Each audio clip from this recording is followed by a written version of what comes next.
Slovakia is the venue for the fourth round of the 2014 Blancpain Sprint Series. The Slovakia ring is located just outside the picturesque city of Bratislava, the country's capital, and it's a circuit that always provides some exciting racing.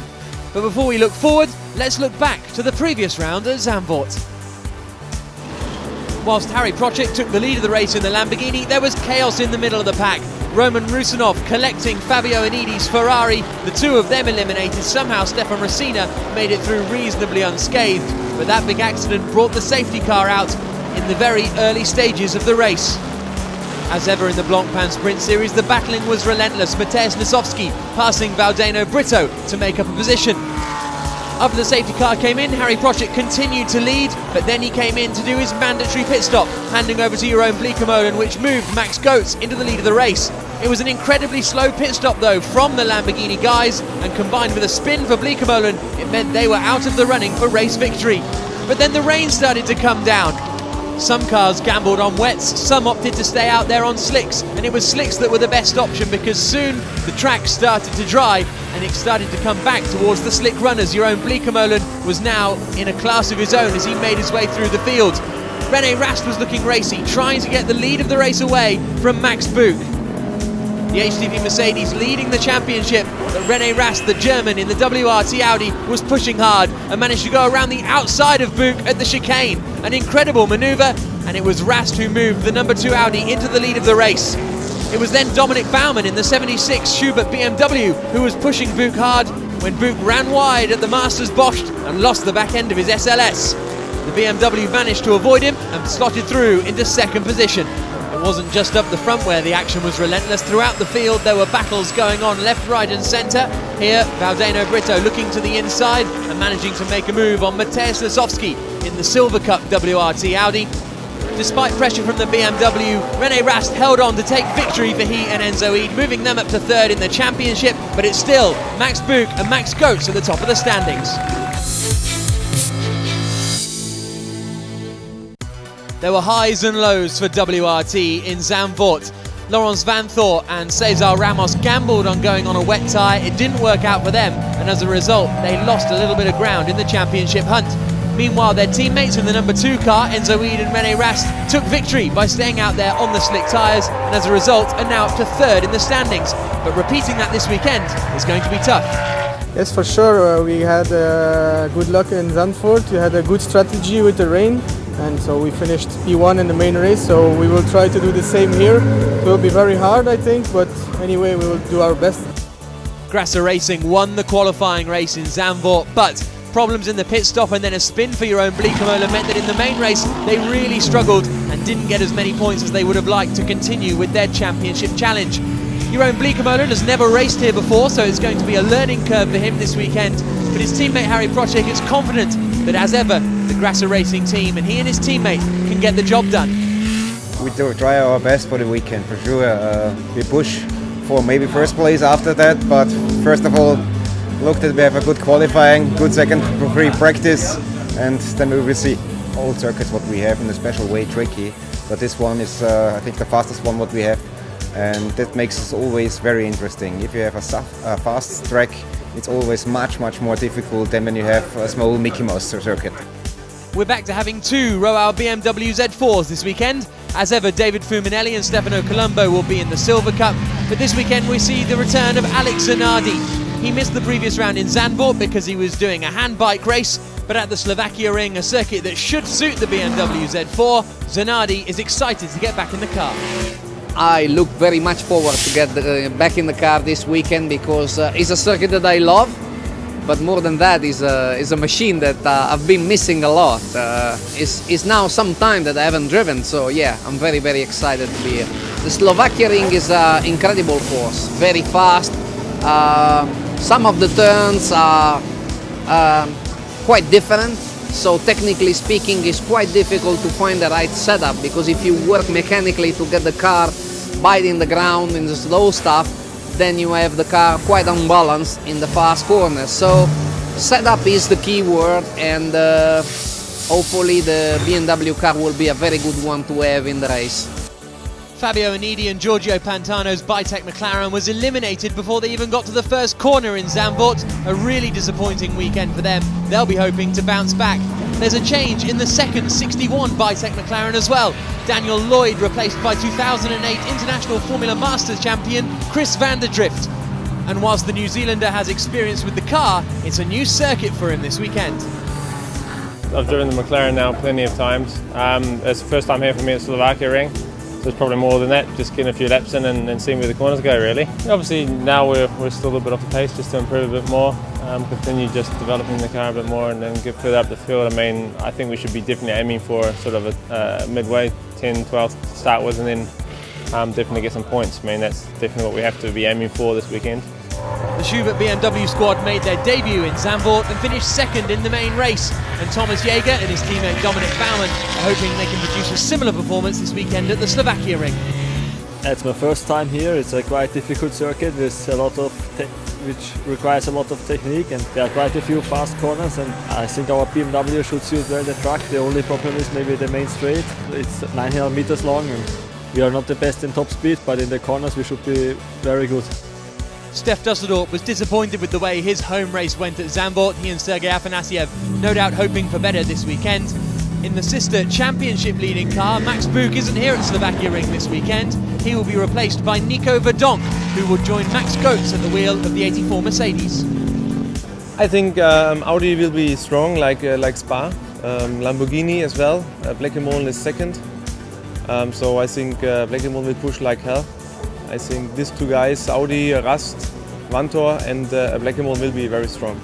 The Czech and the Slovakian combine once again at Reiter Engineering Lamborghini, with Thomas Enger joining Stefan Racina in the number 88 car. The duo haven't quite lived up to their undoubted pace yet so far this season, but the Slovakia ring seems to suit the Lamborghini car, so they'll be hoping they can perform stronger this weekend. And it is, of course, the home race for local man Stefan Racina. For us, I think it's going to be quite tricky because now I wouldn't say it's my home circuit, even though I come from Slovakia, because lots of drivers that are now driving in Blancpain drove here already. So I think it's going to be a tough race. This is what I'm expecting, and I hope for a podium finish.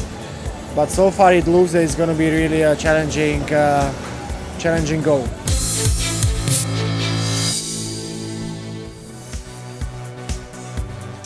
Good afternoon, everybody, and it is time for the qualifying race here in Slovakia, the fourth round of the 2014 Blancpain Sprint Series season.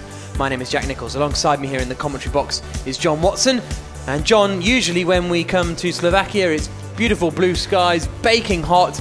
The temperature's there, but there's a little bit of a twist in the air. Well, 22 Celsius, 26 track temperature, but my trusty weatherman, Vincent Vos, the boss of WRT, has seen rain is coming towards the circuit area, and in fact when it starts to rain he anticipates it's going to rain for the remaining part of the day. So 3 o'clock was his anticipation.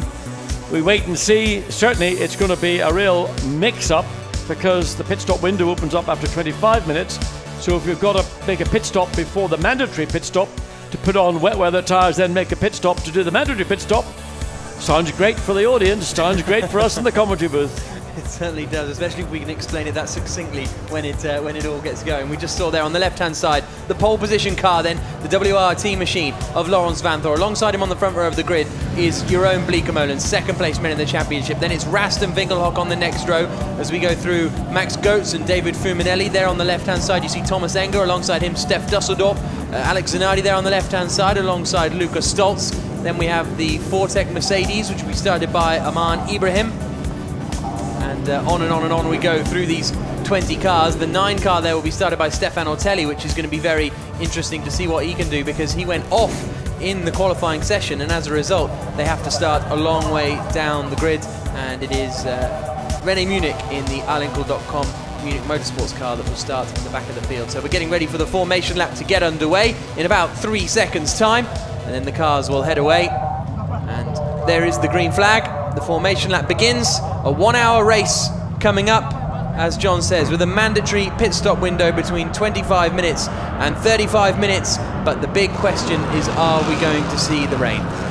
Aside from what the weather's going to do, and there is the Zero BMW, that has had an engine change, but clearly the work has not been completed in time for the car to take its position on the formation lap, so it's going to look like it's going to be a start from the pit lane, assuming they can get 4 wheels and tyres, get it on that wagon, get it rolling. But to go back to Stefano Ortelli, we sort of had a bit of a shock in the commentary booth when we were watching the qualifying sessions this morning. Stefano Ortelli went off on the entry into turn 6, but there were 2 other Audis went off almost precisely in the same area. In Stefan's case, apparently he never lifted when he went off. Here's a look at the grid. Laurens Vanthoor and Harry Procek on the front row. Then it's Marcus Winkelhock and René Rast on row 2. 3 Audis in the top 4. Then the first Mercedes. Max Goetz alongside David Fuminelli in the BMW. Thomas Enger will start in the Reiter Engineering Lamborghini. Alex Zanardi there 9th on the grid, just in front of Lukas Stoltz, the 3rd HDP Motorsport car, a new entry for this weekend. Mateusz Lisowski will be in 12th place, the first of the Silver Cup cars. Andrea Montemini there in 13th place on the return for him. He missed the previous round in Zandvoort. There is Stefano Ortelli, 15th on the grid. Valdeno Brito will start 17th ahead of Sten Pentus in 18th place. He's joined this weekend by Chris van der Drift. And then at the back of the grid, we will have René Munich, and alongside him, well, should be Sergio Jimenez, but we've already seen that car will be starting at the pit lane. According to the timing screens, there is some rain at turn 11, which is sort of out towards the middle of the circuit, actually, isn't it? That's right, in the centre. You come over one of the tunnels and you drop down into tight left-hand turn 10, then followed quickly by turn 11, and then it's the exit of turn 11 that really frees the car up, because turn 12 is just simply a flat-out curve, and you come on to what is then the second fastest part of this Slovakia Ring racetrack, 5.9 kilometres, 14 corners in total, and so we're going to see the cars as they come, as this following... He's on board with Bleekemolen. Yep.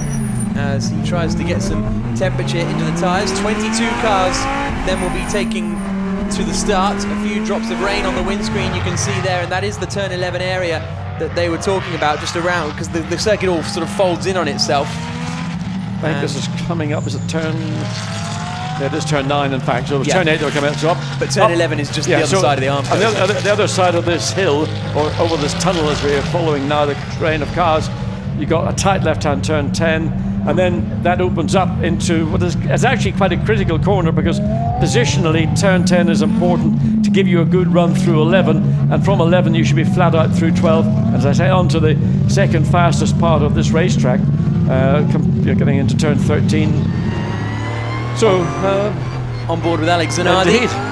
There you can see him using his throttle that he uses with his fingers behind the steering wheel. He brakes with his prosthetic leg. As far as the championship is concerned at the moment, it is Max Buch and Max Goetz who lead the championship, but they are only 8 points clear of Harry Procek and Jeroen Bleekemolen in second place. Max Buch not here this weekend. He's been replaced by Nico Verdonk in that Mercedes, so it's all about Max Goetz versus Harry Procek and Jeroen Bleekemolen. There is the Grasser Racing team manager, and they're getting the wet tyres ready if they are needed, because they're all, as you say, expecting rain about 3 o'clock. Gottfried Grasser actually told me just before we came in here, about 10:02 he reckons the rain will come, so it's going to be very interesting. Yeah, also it's a bit of a panic for the teams. There you see the windscreen wipers being applied as the cars come down into turn 13. The big problem is they've got to have a set of wet weather tyres available in case it rains before we get to that 25 to 35 minute pit stop window, but then you've got to come in again for the pit stop window, so you may need 2 sets of wet weather tyres mounted. Pirelli are going to be busy. The safety car pulls into the pits, and we're about to go racing in the qualifying race here at Slovakia. This is on board with Harry Procek. He is second on the grid, on pole in the black WRT. Number 1 Audi is Laurens Vanthoor. The second row is René Rast and Marcus Winkelhock as we go green here in Slovakia. 20 metres wide this start-finish straight, and you can tell because the cars fan out, and it's Harry Procek who has taken the lead. Sorry, Jeroen Bleekemolen who has taken the lead in that Lamborghini. The other Lamborghini of Thomas Enger was pushed onto the inside line, and there's a bit of contact maybe in the middle of the pack. Everyone just about squeezes through. We go on board with Alex Zanardi, but it's Jeroen Bleekemolen who's off, and that's a spin. Oh, and that's a big accident for the number 88 machine, which is the Reiter Engineering car of Stefan Rosina. And so he started that, and it was he who was pushed to the inside line on the way down towards turn 1, and he has had a big accident on the exit. It looked as though he came together with the Stef Dusseldorf 85 HTP Motorsport Mercedes, and the safety car unsurprisingly deployed here at Slovakia Ring. Well, very dramatic moments in turn 2. Very quick part of the racetrack. You come up over again, climbing over one of the tunnels, and then it's a flat-out right-hand curve. The pack was very, very closely packed as they came on the exit of turn 1. There you see the Lamborghini. Rosina is out of the car. It's actually It looks like it was Thomas Enger actually. So a bit of misinformation on the screens there, but there you can see the damage he's done to the Armco barrier. But great to see Thomas Enger climbing out of the car. That probably will have to be replaced. The barrier there has been sufficiently damaged that I think they're going to have to replace those sections of the Armco. A big hit. The Lamborghini has stood up extremely well, driver out of it safely, but nonetheless, when you get a bunch of 21, 22 cars all looking for the same bit of racetrack and running competitively, then that is unfortunately sometimes the outcome. So we'll wait and see who else got involved in all that, because I certainly saw a spinning Steph Dusseldorp in the white and red HTP car. We'll try and spot whether he's managed to continue out there on the circuit. According to the timing screens, Van Thor is back in front of Bleekemolen as well. So in the lead of the race, that may well have changed, but this could be, well, a long safety car period, potentially even we might have to sort of pause the race whilst we get sort of restarted. Now here we come then, out of the final corner, and so across the line they come, and it's actually Bleekemolen leading then. Second is Winkelhock, Rast is third, Pantano is fourth, but you can see we're going to have a major recovery operation here at the Slovakia ring. So here's a look at the replay, John, and Enger initially gets squeezed onto the grass. Well, he comes on the right-hand side of the racetrack trying to make space. Lawrence Van Voort pushes him wide, but Enger keeps his foot in it again. Coming out, the Lamborghini of Bleekemolen sweeps into the corner. Suddenly, Enger's got to get out of it, and he's been pinched on the inside. He got pinched on the way down. So now you've got cars two abreast. Now look, there's the contact. With the That's what began the whole process. In fact, it happened before they even got anywhere near turn 2. That was still on the exit of turn 1 on the climb up over. Wow. It's on cartwheels 3 times in the air. Massive impact for the Lamborghini. Thomas Enger wonders whether he's taken a private pilot's license. There again you can see the damage to the barrier, the big hit. Then the car flies through the air. But the key is the car itself, the integrity of the cockpit is absolutely intact. And then comes to rest the rear of the car, straddling the barrier, steam from the radiators in the front. And that is as dramatic as it can get. Quite. So there you can see in the Roau pit garage, everyone a little bit more relieved now after that accident for Thomas Enger. He is out of the car, a very experienced racer, of course. Thomas Enger in the Reiter Engineering machine, former F1 racer on occasion with the Prost Grand Prix team in the early 2000s, as well as multiple other titles to his name.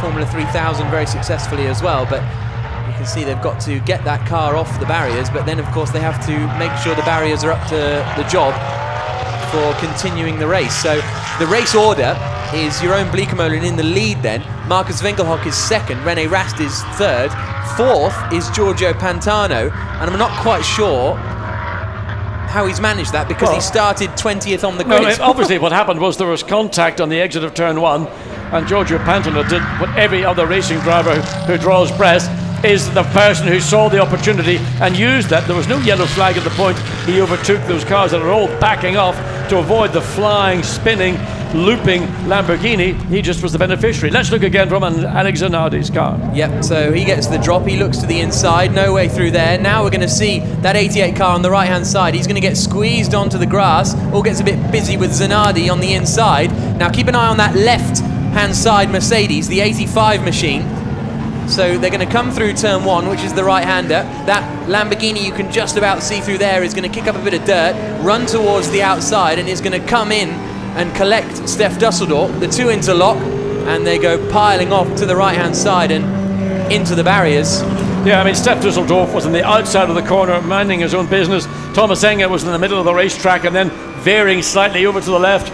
And that's where the contact occurred, with the right front of the Mercedes, the left rear of the Lamborghini. And then the whole thing began to go into this terrible, frightening to look at process. And on top of which, I think there's a spot. Well, there is, you can see wipers are now being operated by most of the cars. So the rain that we had predicted falling about 3 o'clock. So we have to wait and see just whether this is going to continue or whether it's just a momentary shower. But it looks to me on the pit straight, I wouldn't be surprised if we see, until that car is removed from safety, that's going to happen very quickly. But my issue now is it considered safe. Red flag. Well, there we are. I'm not surprised a red flag has come up. I think that's the sensible decision in the circumstances. Everything is just now being compounded, but opportunistically a pit stop from somebody at the point of the safety car coming, the red flag coming out. Well, the cars can pit to change their tyres under safety car conditions, but they can pit under safety car conditions, as we saw in Zandvoort.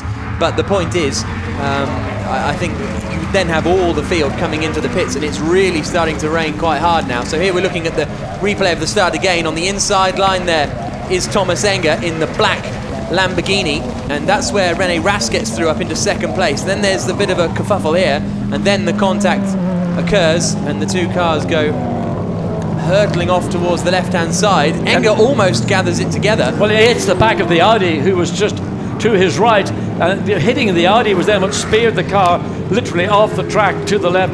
That initial heavy impact into the Armco barrier, which has damaged the barrier in my view substantially. And here's the perspective looking at the traffic coming towards itself. The Lamborghini, 1, 2, 3, was it 4 altogether? I mean, that is massive. And the back of the car then comes to rest on the top of the barrier. All the energy is being dissipated in the process, but nonetheless not somewhere where you'd like to be. And at the present time there we can see the racetrack. This is live footage now. It is absolutely pelting down, and I have to say Vincent Voss said it was 3 o'clock. He was 10 minutes out of time. Well, Gottfried Grasser said 10-2, so I think Grasser win this round. Grasser won this one. There are the conditions. The cars will come back. Either they will be brought into the pit lane, but most likely they will be brought back onto the starting grid, and they will stop on the grid, and no work will be permitted on the cars on the grid as we are under red flag conditions.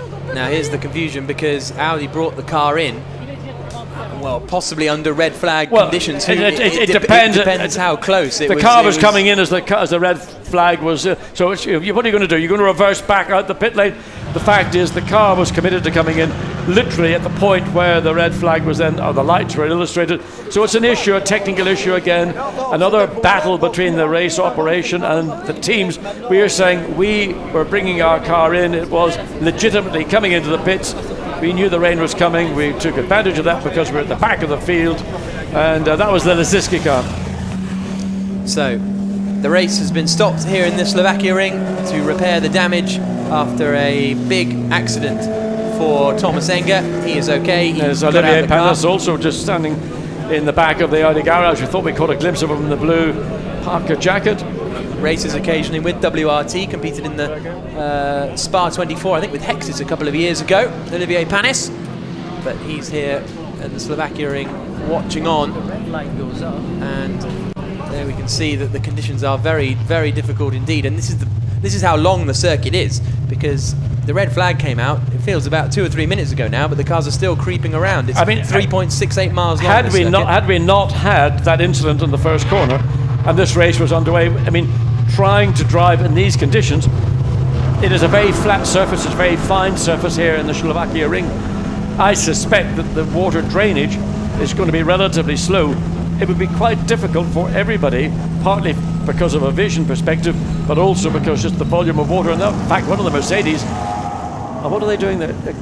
Sort of strange angles too. Mercedes coming from the right, maybe they're trying just to find where they want to park their car, but there is, you can see a very sodden start-finish straight, and that standing water is going to take some time, as it may well do, to get the circuit returned to a condition wherein it is appropriate that this race get back underway. 54 minutes and 2 seconds remaining. So the cars will now queue up until it's time to restart the race, in which case they will leave behind the safety car. You'll not believe this. I've left the window in the rent car on your side open. Sorry, Jack. No, well, if you want to go and sort that out, that's fine. I can hold the fort here. So the cars pull up with your own Bleekemolen, who qualified second quickest, but he is now sitting in first place at the moment. But we will have to see how quickly we can get this race going again, because the barrier repairs are obviously the most important thing. They will remove Thomas Enger's car, and that won't be too much of a drama, but the damage done to the Armco barrier there on the exit of turn 1 will be the issue. There is the truck about to remove Thomas's machine, Yeah, what I want to see is not the machine being lifted onto the flatbed truck. I want to see the circuit management getting out there with spanners and whatever else and replacing or removing the damaged Armco, and the replacement Armco coming in as soon as possible. As we say that, the sky's beginning to clear up again. The rain, that's very heavy storm that just came through in about the space of 5 minutes is gone. So there is behind bits of barrier actually being hoisted into place behind the damaged barrier. So this could be maybe 10 to 15 minutes, and we could be back in show business.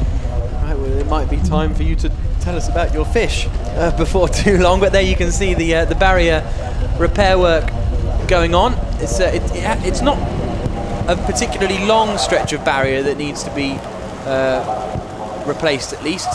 You know, only a couple of panels. The barrier itself is going to be 3 layers of damage. The question is the damage in the barrier posts that support the barrier, and have they been damaged in that impact? It is a heavy impact, as you can see. Now, I don't know what one of those corner workers was doing, digging up gravel, going to try and fill the hole and assume it might vanish with gravel. I don't think that would be necessarily appropriate. So the mechanics are allowed onto the grid now, just to keep an eye on the cars and give the drivers some company. Of course, many of these drivers will have been part of the long red flag period at the Spa 24 a couple of weeks ago. One of the troubles in these conditions is you've got a warm car, you've got a warm driver, you've got cold ambient because of the rain, steam inside the car, windows start to mist up. So you've got to tell your driver to stop breathing less heavily and just get back to normal as quickly as possible. But it's one of those frustrations that when you're in an enclosed car in circumstances like this, it's inevitable you're going to get misting. Some of them may actually have, probably not maybe in the Blancpain Sprint Series, but certainly in the Endurance Series, they may have heated windscreens at least to help clear any misting that would occur, but I'm not sure they'll have it in the sprint cars. So, Jeroen Bleekemolen is the man in the lead of the race after effectively sort of half a lap of racing, but he managed to take the lead away at the start. A very impressive start from him. Marcus Winkelhock is currently in 2nd place, and he started in 3rd on the grid, so he's made up a position. It's Laurens Vanthoor who's dropped back down the order to 5th position. Giorgio Pantano, as I say, has somehow gone from 20th all the way up to 4th position, which is outrageously impressive from the Italian. If we see the start replay again, I'll try and keep an eye out for how he went from 20th to 4th. Vanthoor, as I say, is in 5th. Alex Zanardi's in 6th. Oh, here we go. Yep, let's have a look and see now. We're looking for a green and white. No, it's the red and white McLaren on the outside there, far to the right-hand side. Just out of vision as we look at it right now. So staying way on the left-hand side as he comes down, and he gets, often is the case, if you are brave enough to do the run around the outside, you find track position. Everybody tends to want to dive. Now, how he missed all that is quite remarkable. But and then he makes a move into turn 2 as well. Yeah, but he got from left of the track right across to the right-hand side of the track, and in doing so avoided the contact. So there's the red McLaren. That shot makes it look like the Lamborghini was actually tumbling in the air over the McLaren. In fact, the McLaren was always moving away quicker from the tumbling car than the car was tumbling. Wow, that was impressive stuff from Pantano. That is experience for you, isn't it? Yeah, I mean, it's also traditional turn 1 fare. Any corner at the end of a pit straight, automatically everybody wants to dive to the inside to get track position, and it opens up an avenue around all those cars on the outside. The key is not getting caught by the cars that have gone to the inside, then beginning to fan out to the outside. Pantano did it almost, you say, perfectly, and got track position. He then actually went from the left-hand side of the track to the extreme right-hand side of the track, and in doing so, stayed clear of the contact that was with the Lamborghini initially with the Mercedes, and then tagged the back of an Audi, and we weren't quite certain if that was René Rast's Audi or Laurens Vanthoor's Audi. I think it was Vanthoor. It might have been Vanthoor, so it got a clip on the left rear, which then speared Thomas Enger's Lamborghini off at rapid speed, I have to say, probably at 80-90 miles an hour at that point, and no way of slowing it down before it hit the barrier. There is the remnants of that the Reiter Engineering Lamborghini being lifted very carefully. Now that's not replacement barrier. That's a barrier somewhere else around the scene. At the top of the screen, you can see the race will restart behind the safety car according to lap 1 classification. So that rundown that I've just given you is the way that they will restart, with Goetz in 7th place, 8th for Dominic Baumann, 9th for Marn Ibrahim, 10th is Lucas Stoltz, 11th place for Sten Pentus, 12th place for David Fuminelli, 13th will be Valdino Brito in the BMW, 14th place will be Stefan Ortelli, 15th will be Stefan Landmann, Alessandro Latifi will start 16th, 17th for Montemini, 18th for Dusseldorf, 19th for the 97 car of René Munich, 20th for Mateusz Lasowski. And of course, everybody will be starting on dry weather slicks.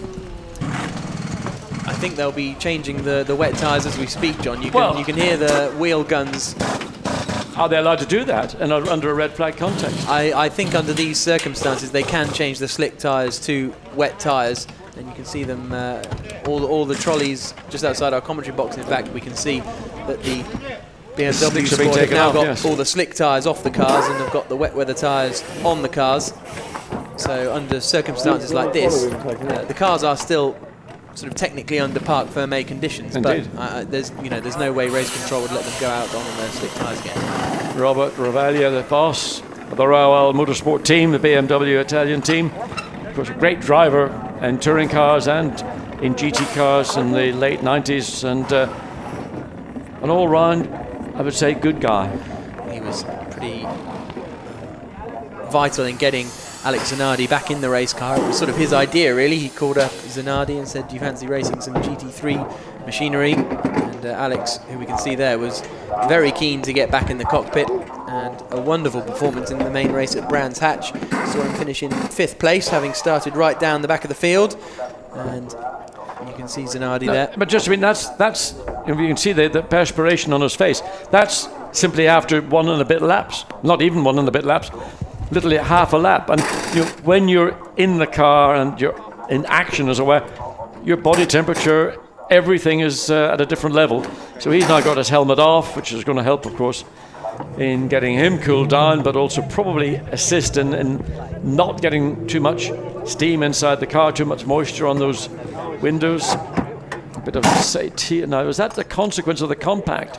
Quite possibly, yeah, it is. That's the left rear. There you can see the damage where the Lamborghini came back, having been hit by the Mercedes-Benz. It came back into the middle of the track, caught the back of Laurens van Voor's car, and quite a lot of tape actually being applied. And the trouble is, it's going onto bodywork, which needs to be thoroughly dried off to ensure that tape sticks and stays in place. Yeah, you can see all the cloth that they've got down there, and so they seem to be reasonably happy with the bodywork. We're going to have a replay of the start again, and let's try and keep an eye on that left-hand side Audi of Laurens van Voor. We're going to see exactly where he got hit as they came down towards turn 1. He didn't get a bad getaway, Van Voor. No, but he just got a rocket ship start. I mean, Blancpain just got a good drag, and look at Thomas Enger. I mean, almost up alongside Van Voor as they come, but of course Enger on the inside's got to get out of it a little bit sooner. Van Voor's got the more shallow line in, and then you see the other Audi, the white one, side by side with Laurens van Voor. Then the Mercedes.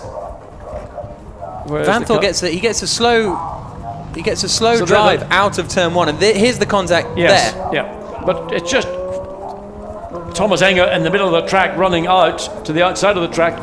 Suddenly he doesn't realise that Stef Dusseldorf, quite legitimately, doing what many drivers do, is take the long way round.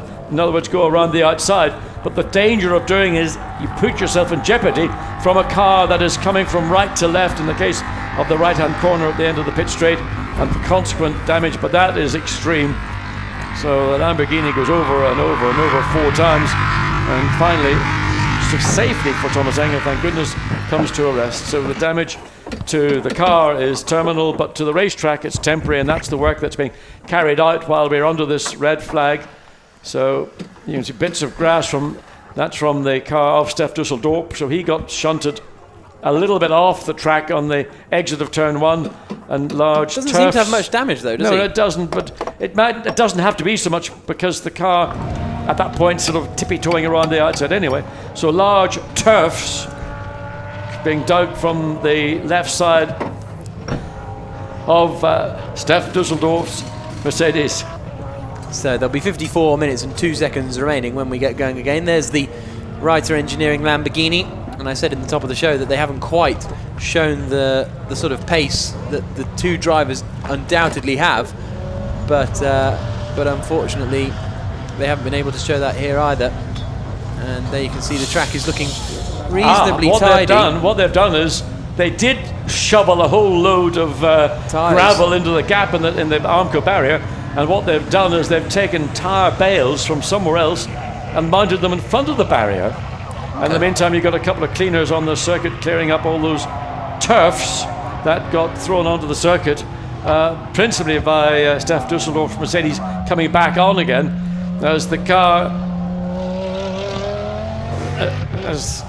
as the car, and there's how many wheels? There's 2 and a bit wheels on Thomas Enger's wagon as it is drawn or taken back by the truck, and that will go back into Parc Ferme, and we're continuing. The concern, of course, is not just gravel and stuff like this, it's the potential of carbon fibre, shards of carbon fibre from that impact being ejected all over the exit of turn 1 up over the bridge. So great care is taken to ensure that those areas of the racetrack are clear of carbon fibre shards. They've released Mateusz Lisowski from the pit lane after he came in just as the red flag was coming out, and I don't know where he's going though.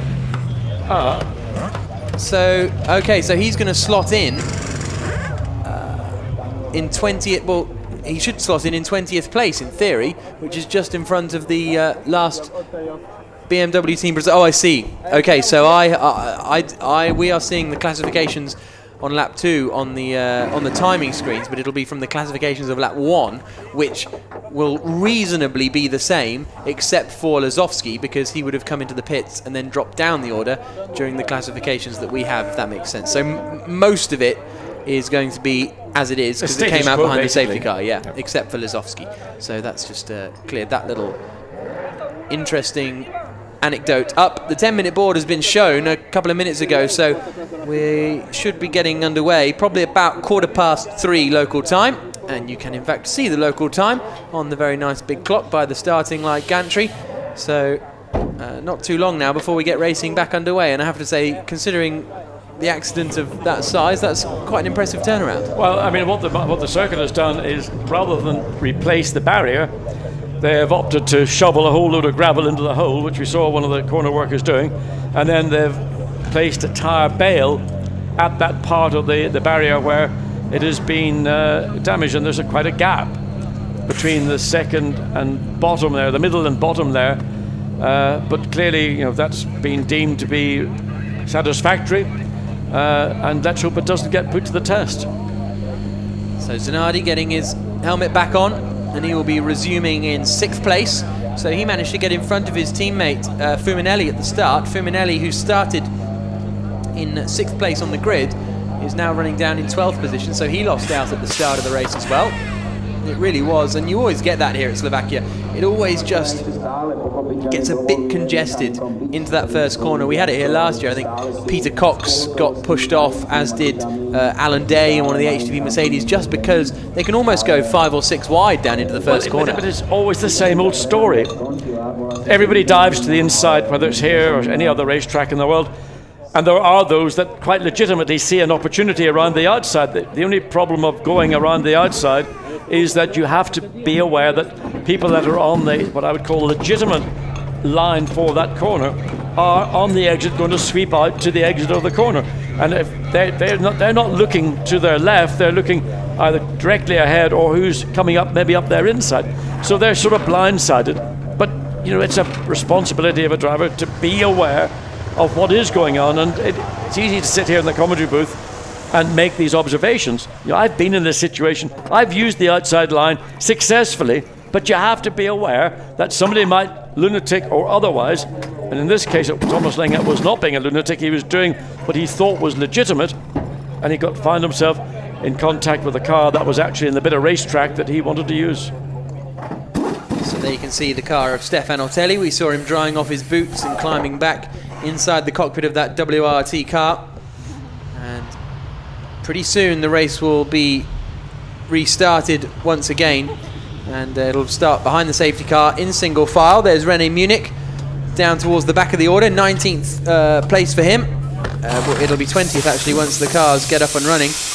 And great to have Orlinkel back, the 2012 FIA GT1 World Champions, returning to the Blancpain Sprint Series, just with one car and one driver. René Munich, you can do one driver if you are in the bronze categorization of driver. You could say that he's dipping his toe in the water. You could. But I shouldn't really, should I? So the car's getting ready to head back out. There's the car of Sten Pentus and Chris van der Drift.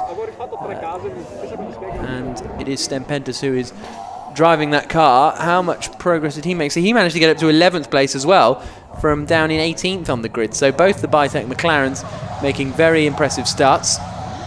But it's Jeroen Bleekemolen who will lead the way. And that was the 5-minute klaxon, so 5 minutes. I mean, not only is he going to lead the way, he's got no other visibility problems. He's going to be the first car across the line when this line of cars restarts this event. No spray to worry about, and there's going to be tons of spray coming off the back of his Lamborghini for all those other cars behind, you know, Winkelhock, Ras, Pantano. So let's hope that everybody is now more aware of what can happen in turn one, but it will be a lot less complicated due to a single file start. Marcus Winkelhock then will be starting in second place, and that's a very potentially strong position for Winkelhock to be in, because he was very impressive when it started to rain in Zandvoort in the previous round of the series. Don't forget, he led a wet Formula 1 Grand Prix, his only Formula 1 Grand Prix, at the 2007 German Grand Prix at the Nürburgring. Might have been the European Grand Prix back then, I'm not sure, but nevertheless, a very impressive wet weather driver, Marcus Winkelhock.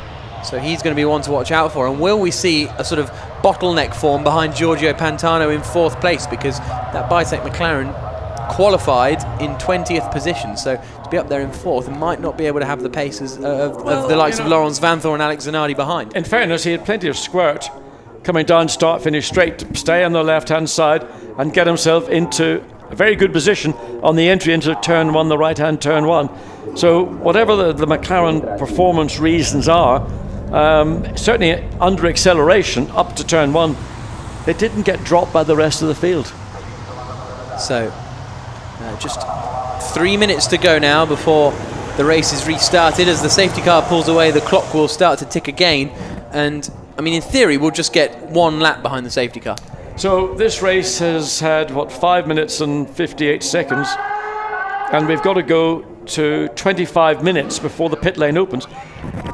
I wonder what's going to happen if there's no further rain and the racing line starts to dry quite quickly. It's 3-minute board being shown to all competitors.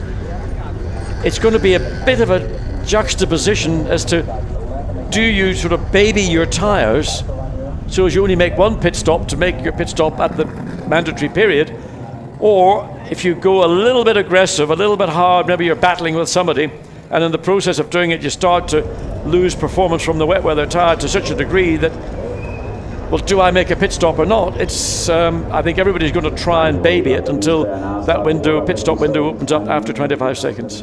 Absolutely, 25 minutes. Otherwise it would be they'd have to really hurry, wouldn't they? I'll tell you what, 25 seconds, they're only halfway around the first lap. There is the Bitec McLaren, the second Bitec McLaren, started by Sten Pentus in that machine. The Estonian from Tallinn, the 32-year-old actually. He's got started quite late in his racing career, did Formula Renault UK, 3 times Baltic Formula 4 champion. Was that on ice? I don't know actually. I presume it was circuit racing, but I'll ask him that one day. And so we've got a minute and a half before we get going again. Jeroen Bleekemolen will lead the way, and as we've said, with 35 minutes to go, the pit stop window will open for 10 minutes, and then the drivers will have to come into the pits to change their driver and perhaps to change their tyres. And there you can see now, I don't know if that's standing water, if that's like a heat haze, because we often get the heat haze here. No, that's standing water, and that's the issue that drivers will need to be aware of, because as they come out of turn 14, the car will automatically go across. In fact, they will cross some of those areas of standing water, and they're not going to be going across them 90 degrees, they'll be going across at an angle, and the car will be slipping. So again, it's just a little thing that you need to keep an eye out on. And they've got a chance now under the restart, which is going to get underway very, very shortly indeed. So they'll have a chance to see that. But with the safety car probably coming in, I'm assuming it's going to come in before the cars get to the pit straight. It's a bit of a sort of, they've got to think about it, be aware that there's standing water on the exit of turn 14 in 2 places. It doesn't look too bad when you look at it from that particular angle. This is of course a modern circuit built in 2009, so I'm sure drainage issues will have been taken into account as we see the cars now with their engines fired, about to pull away in about 15 seconds to get the race back going again, with Jeroen Bleekemolen on pole position. Marcus Winkelhock will be starting second, third René Rast, fourth Giorgio Pantano in the Bitec McLaren, fifth Laurens Vanthoor in the number 1 WRT Audi, sixth Alex Zanardi. So the race clock resumes with 54 minutes to go as the race restarts behind the safety car after that big crash for Thomas Enger. He's out of his car, he's absolutely fine. The circuit are happy that they've repaired the damage to the barriers, and so we have now restarted. All the cars have changed onto the wet weather tyres. They were on slicks when the red flag came out, but they've been allowed to change to the wet weather tyres, and that is Jeroen Bleekemolen in first place. In second place is Marcus Winkelhock. Third is René Rast in the WRT Audi. Fourth is Giorgio Pantano in the Bitec McLaren. There in seventh place is our championship leader Max Goetz, just in front of Dominic Baumann in 8th position. Aman Ibrahim's up there in 9th place and currently leading the Silver Cup category, and they have yet to win in the Silver Cup so far this season, Aman Ibrahim and Miguel Toro, so that would be good if they could hold on to that. But the spray is looking pretty tricky out there. Yeah, that's going to be a problem because there is actually a lot of water, standing water, although it isn't actually lake-like around this part of the racetrack. It is still a very saturated circuit.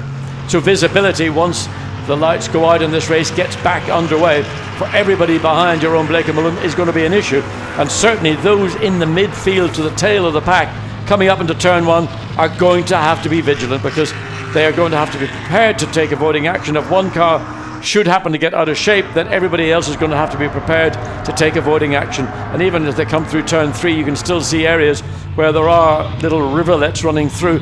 Coming up into turns 4 and 5, the right hand turn 5, then into what was in qualifying the troublesome turn 6 for a number of the Audi drivers. In these conditions it shouldn't be an issue. So through come the cars, you can see them almost going side by side to try and get some visibility.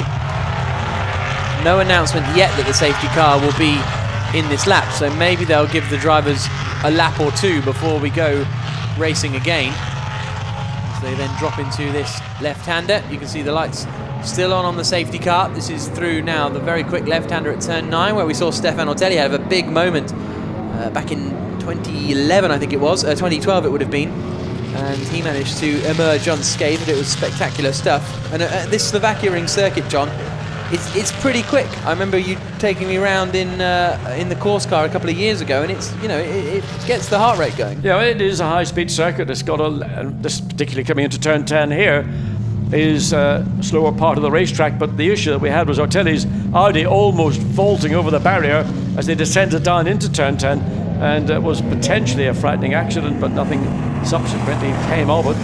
And it might be, I mean, we still see the safety car lights. Safety car it's in this lap, so I was going to say they might give them one lap behind the safety car just to go through turn 14 to see where the water is standing, but that's not the case. Lights out, this race will be underway if it's not underway shortly. So up towards the final corner comes Jeroen Bleekemolen. The safety car pulls in after the red flag period here, after Thomas Eng's big crash, but already Jeroen Bleekemolen has stamped on the gas pedal and he is on his way, leading in the Grasser Racing Lamborghini as we start racing again in Slovakia. In second place it's Marcus Winkelhock in the Phoenix Audi. René Rast is right up behind him in the WRT Audi, but look at the visibility. Very, very difficult on the way down towards the first corner. Winkelhock is having to defend because Rast is looking to the outside. Nothing he can do about the German in front of him just yet, but he might try and get the cutback coming up into turn 2. Has he got enough of an overlap on the inside of the Phoenix machine? Doesn't look like he quite has as they come towards the right-hander. It's going to be very, very close, but Rast holds it on the inside line and takes second position, but Winkelhock's still going around the outside on the exit of 2. Down towards the hairpin now of 3. Great racing between two very experienced drivers. Surely now in the heavy braking zone, Rast will be able to get the job done. Still Winkelhock's holding on, but there he goes, through he goes. Very wide in the background, there goes Alex Zanardi, but René Rast is up into second place. That's brilliant for Jeroen Bleekemolen because he's managed to pull away from them. His gap's over a second now. Yeah, indeed, that was very good driving from Winkelhock and from René Rast because they were battling over the crest into turn 2, side by side into turn 2, out of turn 2 and down into turn 3. So easy in these conditions to make a minor mistake that could lead into significant contact. But it is René Rast very determined indeed to catch or not let Jeroen Bleekemolen in the leading Lamborghini get away. As you see, Laurens van Voor, he's fighting his way past, or trying to get past Giorgio Pantano in the McLaren, which had such a great opportunity to stick, and he's got the inside. Okay, so that's 4th position for Laurens van Voor. He managed to get past Pantano. Pantano then down to 5th. 6th place, I think, now is Max Goetz. He's managed to get past Alex Zanardi in all that. And there's a look up the inside from Dominic Baumann as he tries to challenge, I think it might be Aman Ibrahim who's got past him, and there's a spin for Zanardi. I think that may have been Baumann trying to get past Zanardi, actually. And as he comes back onto the track, he almost and possibly does collect Lucas Stoltz as Zanardi tries to get the car going again. But I think he got hit there by Dominic Baumann coming down into the hairpin of turn 10. Yeah, I think that was an assist in the spin, but Alex very keen to get back on track, get back into the event. Drove literally right across the racetrack, and poor Stoltz coming down in his Mercedes had nowhere to go. Turned sharp left, and the two cars had slight contact, but both continue. But again, one of those moments in difficult conditions. And now Pantano's under pressure because he's got Max Goetz right up behind him. The gap for the lead has come down to just 0.6 of a second. René Rast was the quickest man of anyone in the 2nd and 3rd sectors once he'd got past Marcus Winkelhock. There is the move from Max Goetz. He goes past Giorgio Pantano, so the Bitec McLaren starting to slip back as we feared it might. He went from 20th to 4th in the opening 2 corners, but now he's starting to go the other way. But that was tippy-toe stuff from Maximilian Goetz as he got that battle with Pantano in the McLaren. He just got round the outside of the corner, right on the very edge, kept it in control, and Giorgio Pantano, who benefited from that great start. Let's look again. Now here we go. We're going to get a tap from wait a for the tap on the left rear as he comes down into turn 10. That was a bit rude, wasn't it, Alex? He did nothing to deserve that. Now, Alex gets it into first gear, drives across the racetrack.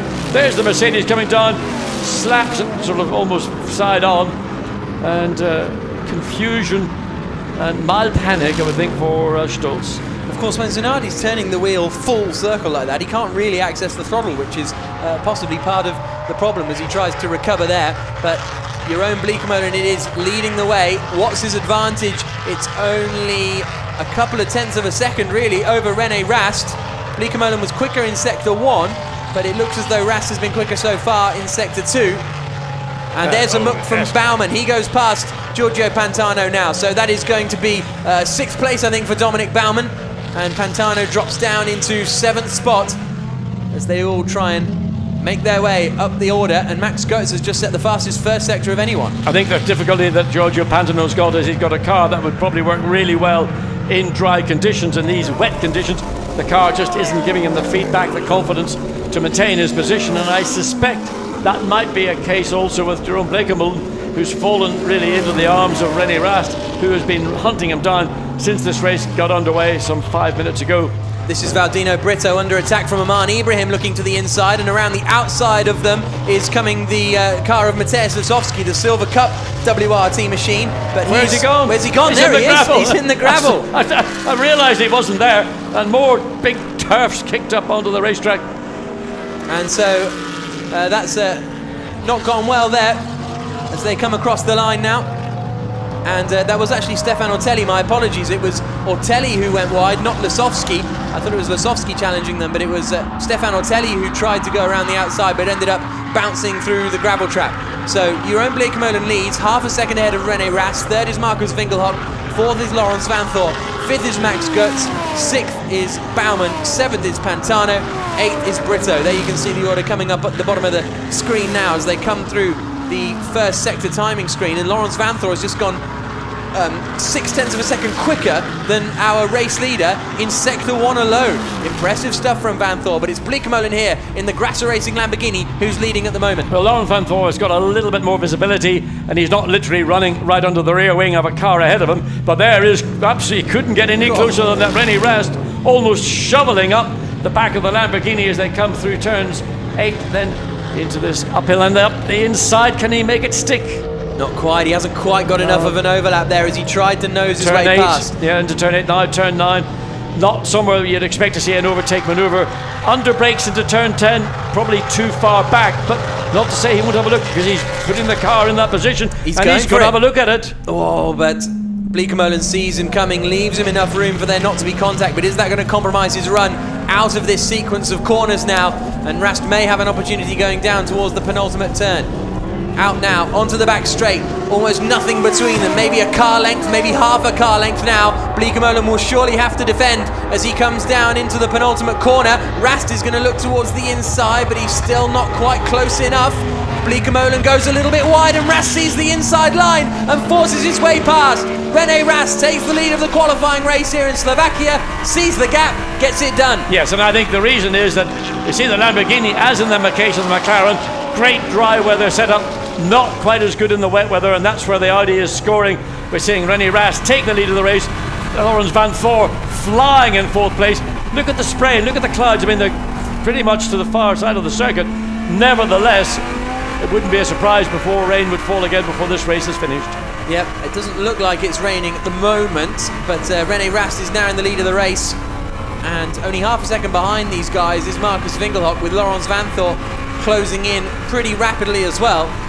But look at and off that Stef Dusseldorp. Yes. A difficult weekend for him and a difficult race for him, but just gets worse and worse, and this may, I fear, cause a safety car if they can't get it out live. I think turn 13, just at the pit lane entry, you can see, and he's getting out of the car because it is beached. There's nothing he could do, and we don't know, but it's further back in the field. No, this well, is the second place. This is Winkelhock, who has had fastest sector times in his pursuit of second place. Again, right on the back of the Lamborghini does the Winkelhock Audi, and this is the Phoenix Racing car.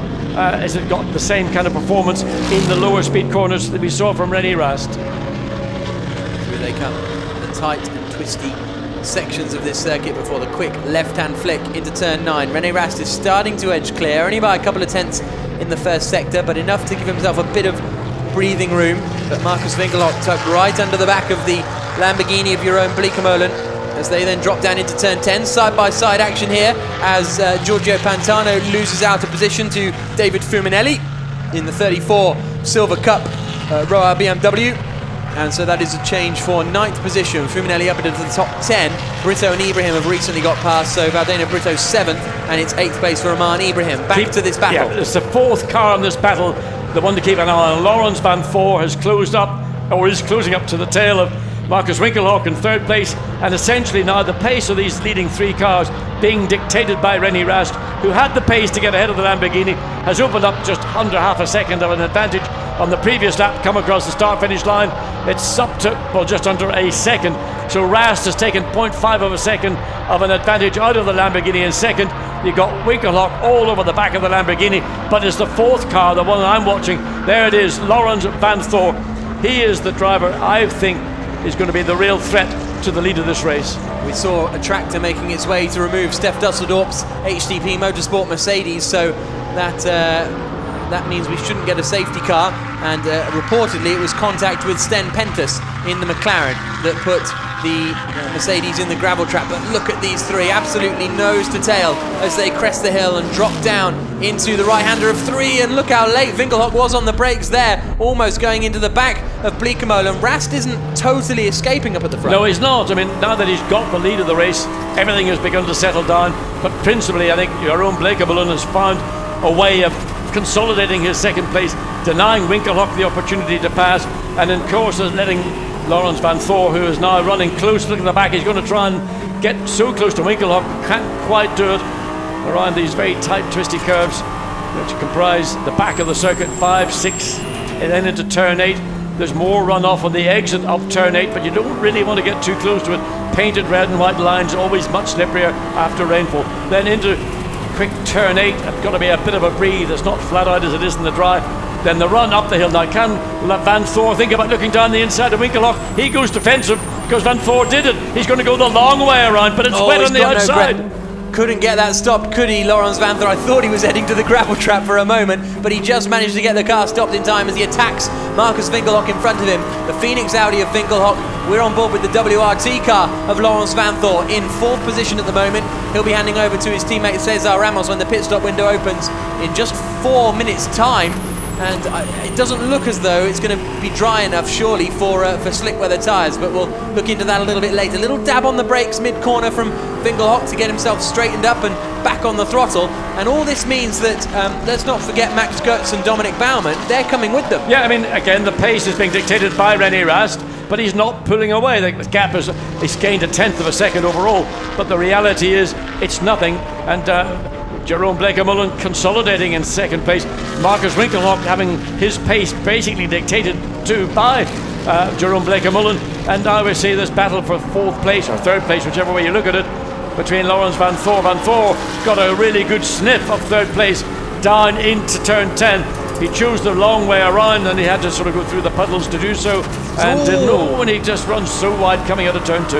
Yeah, that was a worrying moment, wasn't it, there for Vanthoor as he then adjusts his belts. How far behind him is Max Goetz? That's the question, because the top 6 were covered by just 3.5 seconds across the line, so it's really close in the battle up at the front of the order in the Blancpain GT Sprint Series. And there you can see Vanthoor has just dropped back a little bit after that moment at turn 2. And there is Max Goetz in the championship leading 84 Mercedes, and then behind him is the 76 Schubert car of Dominic Baumann, who made a superb debut in the series last time out at Zandvoort. He and Thomas Jaeger finishing in 2nd place there in changeable conditions. Well, as we heard Thomas Jaeger mention, the BMW has got lots of downforce, particularly in this sector 2, which is the part of the racetrack where the BMW should be at its strongest. And that's what Dominic Baumann is trying to do, use the benefits of the BMW where it is competitive, and he's now running almost under the rear wing of that Mercedes-Benz of Maximilian Goetz in 5th place.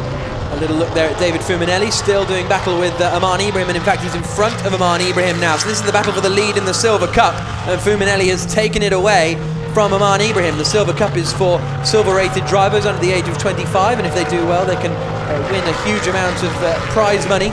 And so Fuminelli and Colombo have already made quite a decent earning so far this season, and they're being joined as well by, I think that's Stefan Ortelli coming into the action at the back of it. But there is our 6th place man at the moment, Dominic Baumann, right up behind Max Goetz. But it's easy to be nose to tail, but making that manoeuvre is a different kettle of fish. Dominic Baumann is certainly the driver who is probably best positioned of all the lead 6 cars to make a move, and that's going to be in Maximilian Goetz, and he's got to choose the part of the racetrack where he thinks he's got his strength. And he might think about diving down the inside into turn 1 if he's close enough, but he opts to go to the outside. Now, whether he thinks he can sweep around the back of the Mercedes, but there is 2nd, 3rd and 4th. Look at Laurens Vanthoor again up the hill, trying to go the long way around as they come into turn 2. Can't quite do it though, but he got a really good run through the first corner. Very difficult to see. Raining like mad this part of the track. Yeah, it's really challenging conditions out there for the drivers. The pit stop window is about to open, and it's Jerome Bleekemolen about to lose out to Winkelhock, because Winkelhock is right up behind him, looks to the inside line, won't quite be able to get the overlap. Vanthoor goes a little bit wider to try and carry more speed in, but there's nothing he can do about it either. Now, is there any way the track's going to dry up, or should these guys pit and get some clear air and clear visibility for their teammate? At the minute, the first half of the circuit is tipping it down. And I mean, just looking around different parts of the circuit here in our commentary booth, looking out the windows, the rain is hitting the windows, not heavily here, but much worse just on the exit of turn 1, turn 2, all that end of the circuit. The rain is falling heavily, and it's just a condition that was going from wet to sort of a drying line. Now that's disappeared again. So if you're Laurens Vanthoor, do you come into the pits, hand over to Cesar Ramos, and he then has some clear track to work with? I would say that's a pit lane decision. John, we have you here for your insightful comments. Oh, you want my opinion? Yeah. Well, if I was in the seat of the car, I'd have been passed by now, because, you know, you don't waste time hanging around behind another car. You get in, do the job, move on, do the next car. That's how you are if you want to get progress. Jerome Bleekemolen is really starting to struggle now. He was 0.6 of a second slower than René Rast in the first sector alone, and then another 0.6 in the middle sector. Rast in the Audi is starting to pull clear, and Bleekemolen is starting to frustrate the cars behind. It's still the same order. 3rd place, the number 6 Audi of... Oh, and there's Stefan Ortelli off again, and that is turn 8 that Ortelli has gone off at, and unfortunately that is probably the end of his terminal. race now. I mean, I'm going to give Stefano Telli a bucket and spade. He's enjoyed the gravel all day here today, Slovakia ring, and I mean, that's just, again, an incident, driver incident, no doubt. Look at the rain. It is heavy. I mean, it is absolutely lashing down. And again, you can see it's just a blackout. And There's here's all the on the move. inside, Winkelhock. Winkelhock goes through. Does he pass Bleekemolen, or is there more grip out there on the outside? This is incredibly close, and Winkelhock goes through. Into second place, we go on board with Van Thor. He can hardly keep the car in a straight line as he swoops through to take third position away. This is torrential. Well, I think we may well see the safety car being deployed. There's a yellow flag being shown. I don't know, that's because of oh, there it It's is. Baumann. Bauman's gone off. And that is a real shame for the young Austrian. That is just after turn 1. So he must have, I reckon he's pirouetted, lost the engine, and he's getting restarted, and off goes the Ferrari of Philippe Salaquada. That's the reason why I think we're going to see a safety car deployment. And Pantano as well. Because the racetrack is saturated. Yep. Even these wet weather Pirelli tyres are struggling to try and give the drivers any level of grip whatsoever. Now these little bursts of rain come through, and they dump massive amount of water. Then it goes again up the inside. Maximilian Goetz gets past Jerome Bleekemolen. You can see the Lamborghini struggling just to get any level of traction, grip at all. So, for the second race in a row in the Blancpain Sprint Series, we have very heavily rain-affected action. And then you can see Ortelli's car off in the gravel. The yellow flag's out there at turn 8.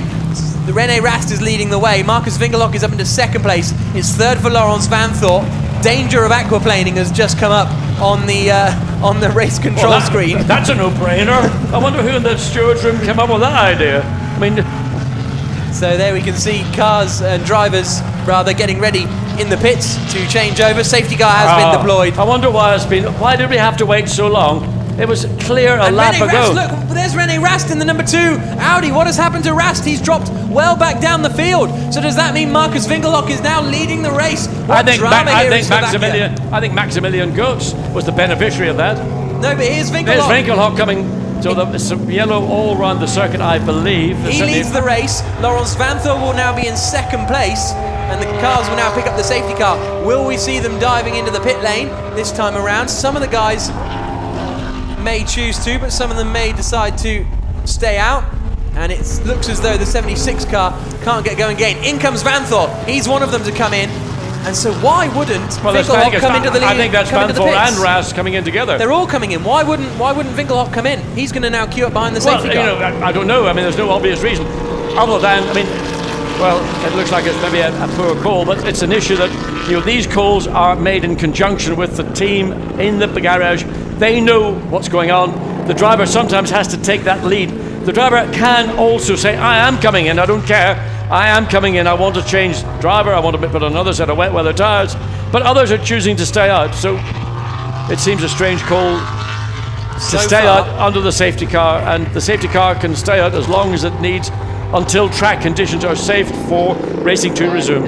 So in we come into the pits, and so far I think Winkelhock is the only man who hasn't come into the pits. Maybe David Fuminelli is still out there as well, as the cars now. But we never saw. Oh yeah, Fuminelli did, I think, stay out, unless he's just exited the pits. No, Fuminelli hasn't been into the pits yet. But look at the rain. Full credit to the marshals in conditions like this for staying out there, and our cameramen, I suppose, as well. Well, I mean, anybody in the pit lane is having to work in pretty awful conditions.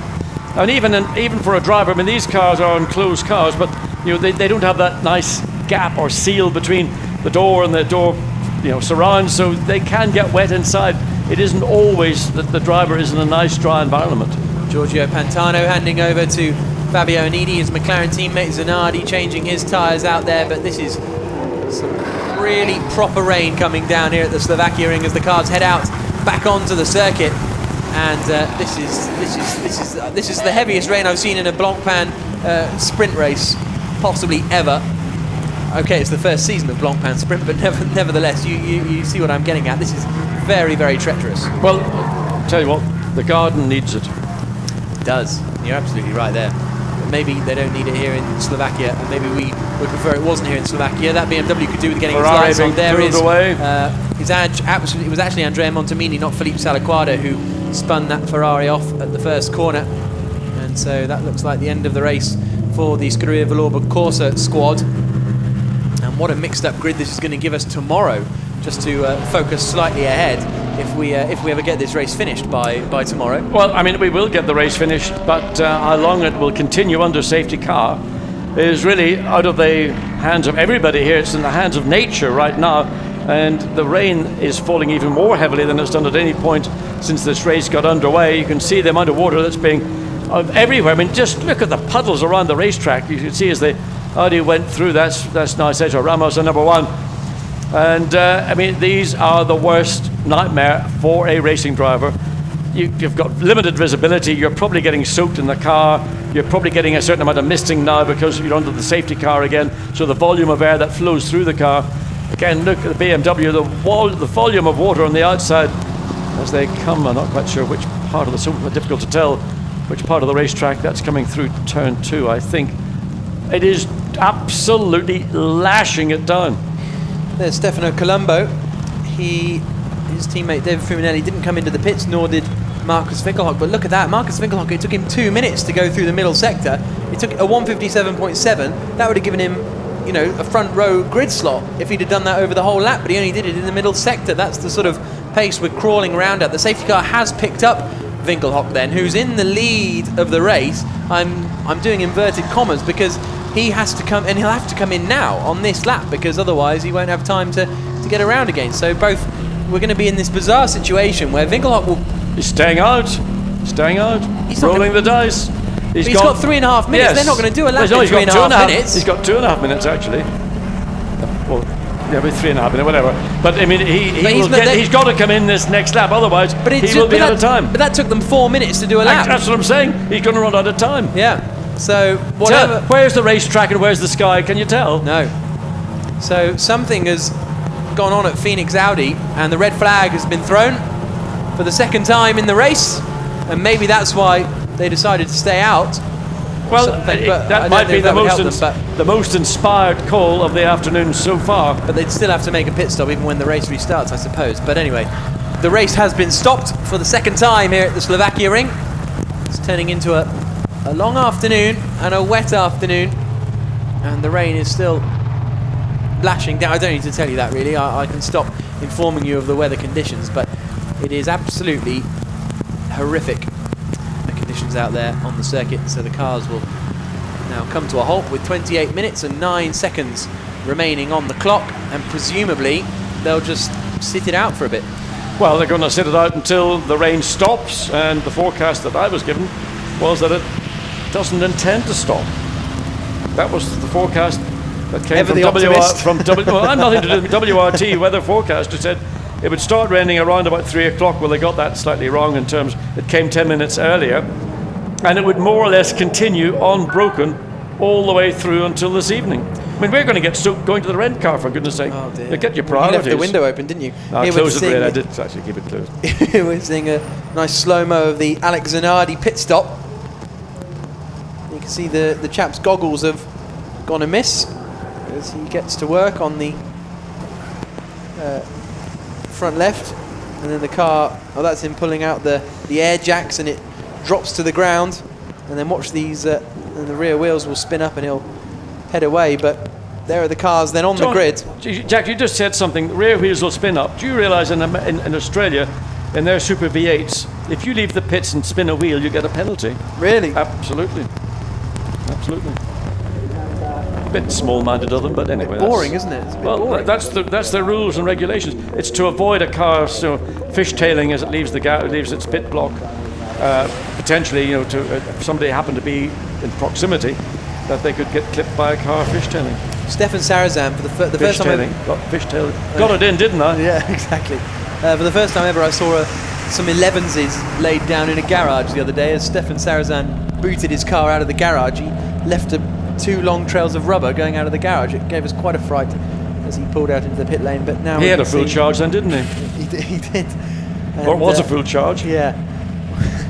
So there is. Well, it's not Sten Pentis anymore. It's Chris Van der Drift, I think, has taken over. Yep. So it's only Winkelhock and 27, which is Stefan Landman. Neither of those two have come into the pits. David Fuminelli has come into the pits, but under the red flag conditions. So basically, we've got all our second drivers out there except for Marcus Winkelhock, who was the man who started the race, who shouldn't really be out there. Well, technically at this point he is allowed to be out there, but let's say when this race gets underway, you've got effectively 3 minutes to get from this restart under a safety car back into the pit lane and be over the pit lane line within 3 minutes. And you're looking at some of the last laps we did under safety cars of 4 minutes 09. a 4:59. Well, for I mean, Verdonk. just looks to me as if they're not going to make it back in time. But he's still behind the safety car, so if he dives into the pits now, maybe he'll get away with it. But if he does, he'll be at the back of the queue as opposed to Leading where he the race. was in the queue. Well, he was leading the race. Yeah, exactly. So there we are. 3:45 local time here in Slovakia. Just You know what? 30 kilometers outside, 40 kilometers outside Bratislava. You know, we're bringing you these dramatic pictures from the Slovakia ring. You've got to think about the cameramen that are out around the racetrack, and there's a dozen or more of them in these appalling conditions. So it is absolutely, these guys, they earn what they earn by commitment. So far in this race, it's been pretty eventful. We started in dry conditions. Thomas Enger got very excited coming down towards the first corner, looked towards the inside line as Jeroen Bleekemolen moved into the lead of the race. But then it all went horribly wrong for Thomas Enger as he came into collision with Stef Dusseldorp. The two of them went spearing off the circuit. Dusseldorp managed to not hit anything, but the same was not true of Enger. Big air and a really spectacular accident, but very happily the Czech Republic driver walked away unharmed and by himself, and this was the view from Alex Zanardi as he was very busy coming around the first corner. There is the collision, off they go, and a big accident in the end, and that brought out initially a safety car but then a red flag in the end, and so the drivers had their first red flag period. But thumbs up from some people though. There were great battles when the race got back underway, and Zanardi was tapped into a spin by Dominic Baumann and then came together with Luca Stoltz as he tried to rejoin the circuit. Stefan Otelli had a little off-track excursion, not for the first time this weekend, and also it wouldn't be for the last time this weekend. There was the move for the lead of the race. René Rast getting up the inside of Jeroen Bleekemolen and getting past. Stef Dusseldorp ended his race in the gravel trap, and there were great battles as David Fuminelli passed Giorgio Pantano to move up into the top 10. Again, the battles continued. Laurens Vanthoor trying to go around the outside of Marcus Winkelhock, but nothing he could do there. And then Stefan Otelli was still pushing hard. That's how he lost the car at turn 8 in the battle, and that was his third trip into the gravel today. Then Jeroen Bleekemolen started to slip back down the order, but the rain was getting really, really heavy at this point, and as they did battle, Dominic Baumann had a spin, as did Andrea Montemini, as did one of the other drivers who went off through the gravel trap, and as a result the red flag was called because it was just getting too treacherous out there. The rain, I would say, has now eased because there was a point where we couldn't see the Blancpain advertising at the back. It was just a grey out. I mean, literally you couldn't tell the racetrack from the sky. The rain has eased considerably and the clouds have passed through pretty much. Nevertheless, what we've got now is a thoroughly saturated racetrack, which, should this race get underway in these conditions, the visibility issues would be no better than they were before the safety car brought this race to a stop for a second time. And as you can see, that it still actually is raining. Just the force of the rain that we had when this race was red flagged has eased, but there is still rain falling.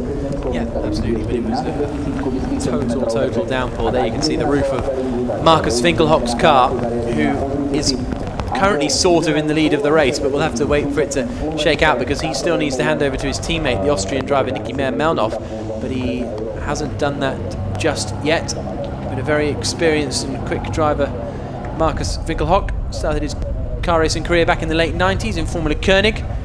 Ended up finishing third in the World Series by Renault in 2005 when Kubica won the title, an FIA GT1 World Champion as well. So he knows what he's doing, but somewhere there must have been a communication breakdown between he and the team.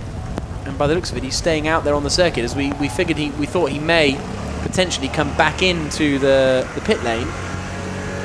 Mateusz Lasowski there and Vincent Abril. They are currently leading the Silver Cup once Fuminelli has made Well, Fuminelli's in the pits, so surely they are leading the Silver Cup, which is a great initiative actually from SRO, the organiser of the Blancpain Sprint Series, to give an incentive for young drivers who are coming up through the single-seater ladder and really finding they've got nowhere to go unless they've got a lot of cash to come and do GT racing. It offers up a great opportunity to go down a direction which actually is some of the best motor racing I ever have been involved in, and it's a career path. And you look at some of the names, the star names that we've got here, who also went down the single-seater route, but for a variety of reasons it didn't happen for them, and they've joined Audi, or they're driving Lamborghinis or Mercedes, whichever, and they can have fantastic racing and make a great career and a great living. And it's this single-seater dream. Get over it. Honestly, it's as simple.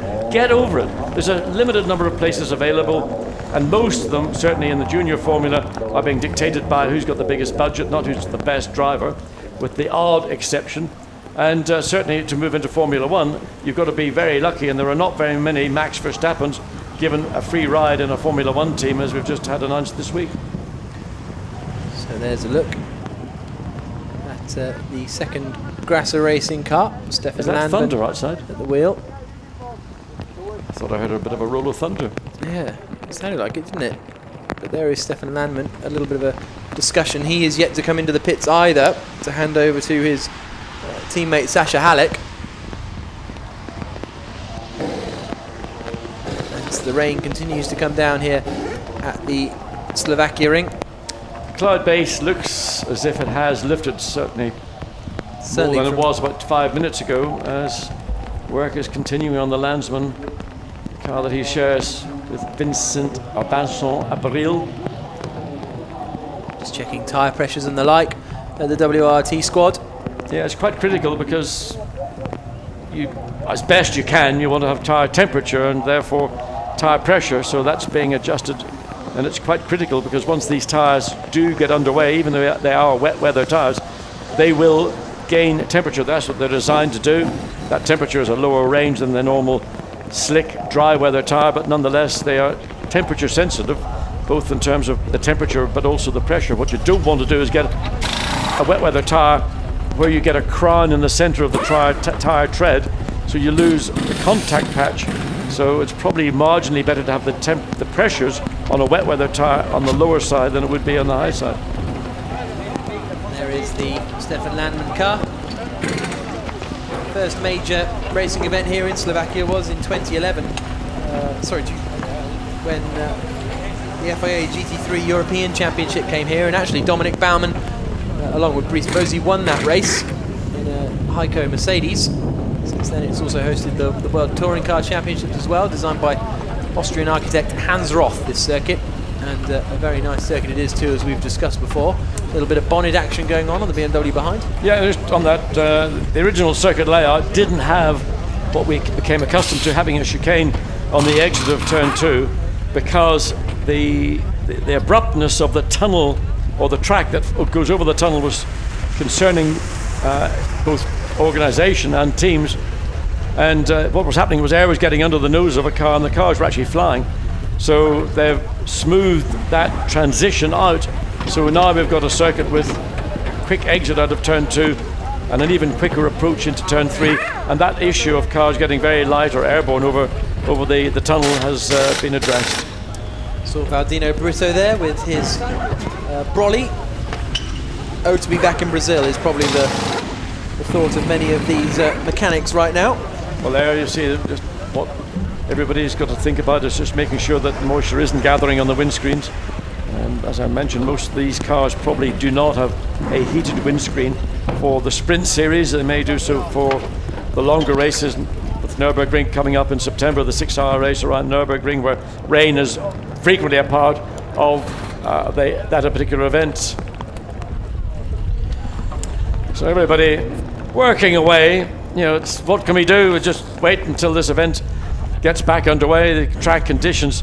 As Olivier Panis once again is in the pit lane.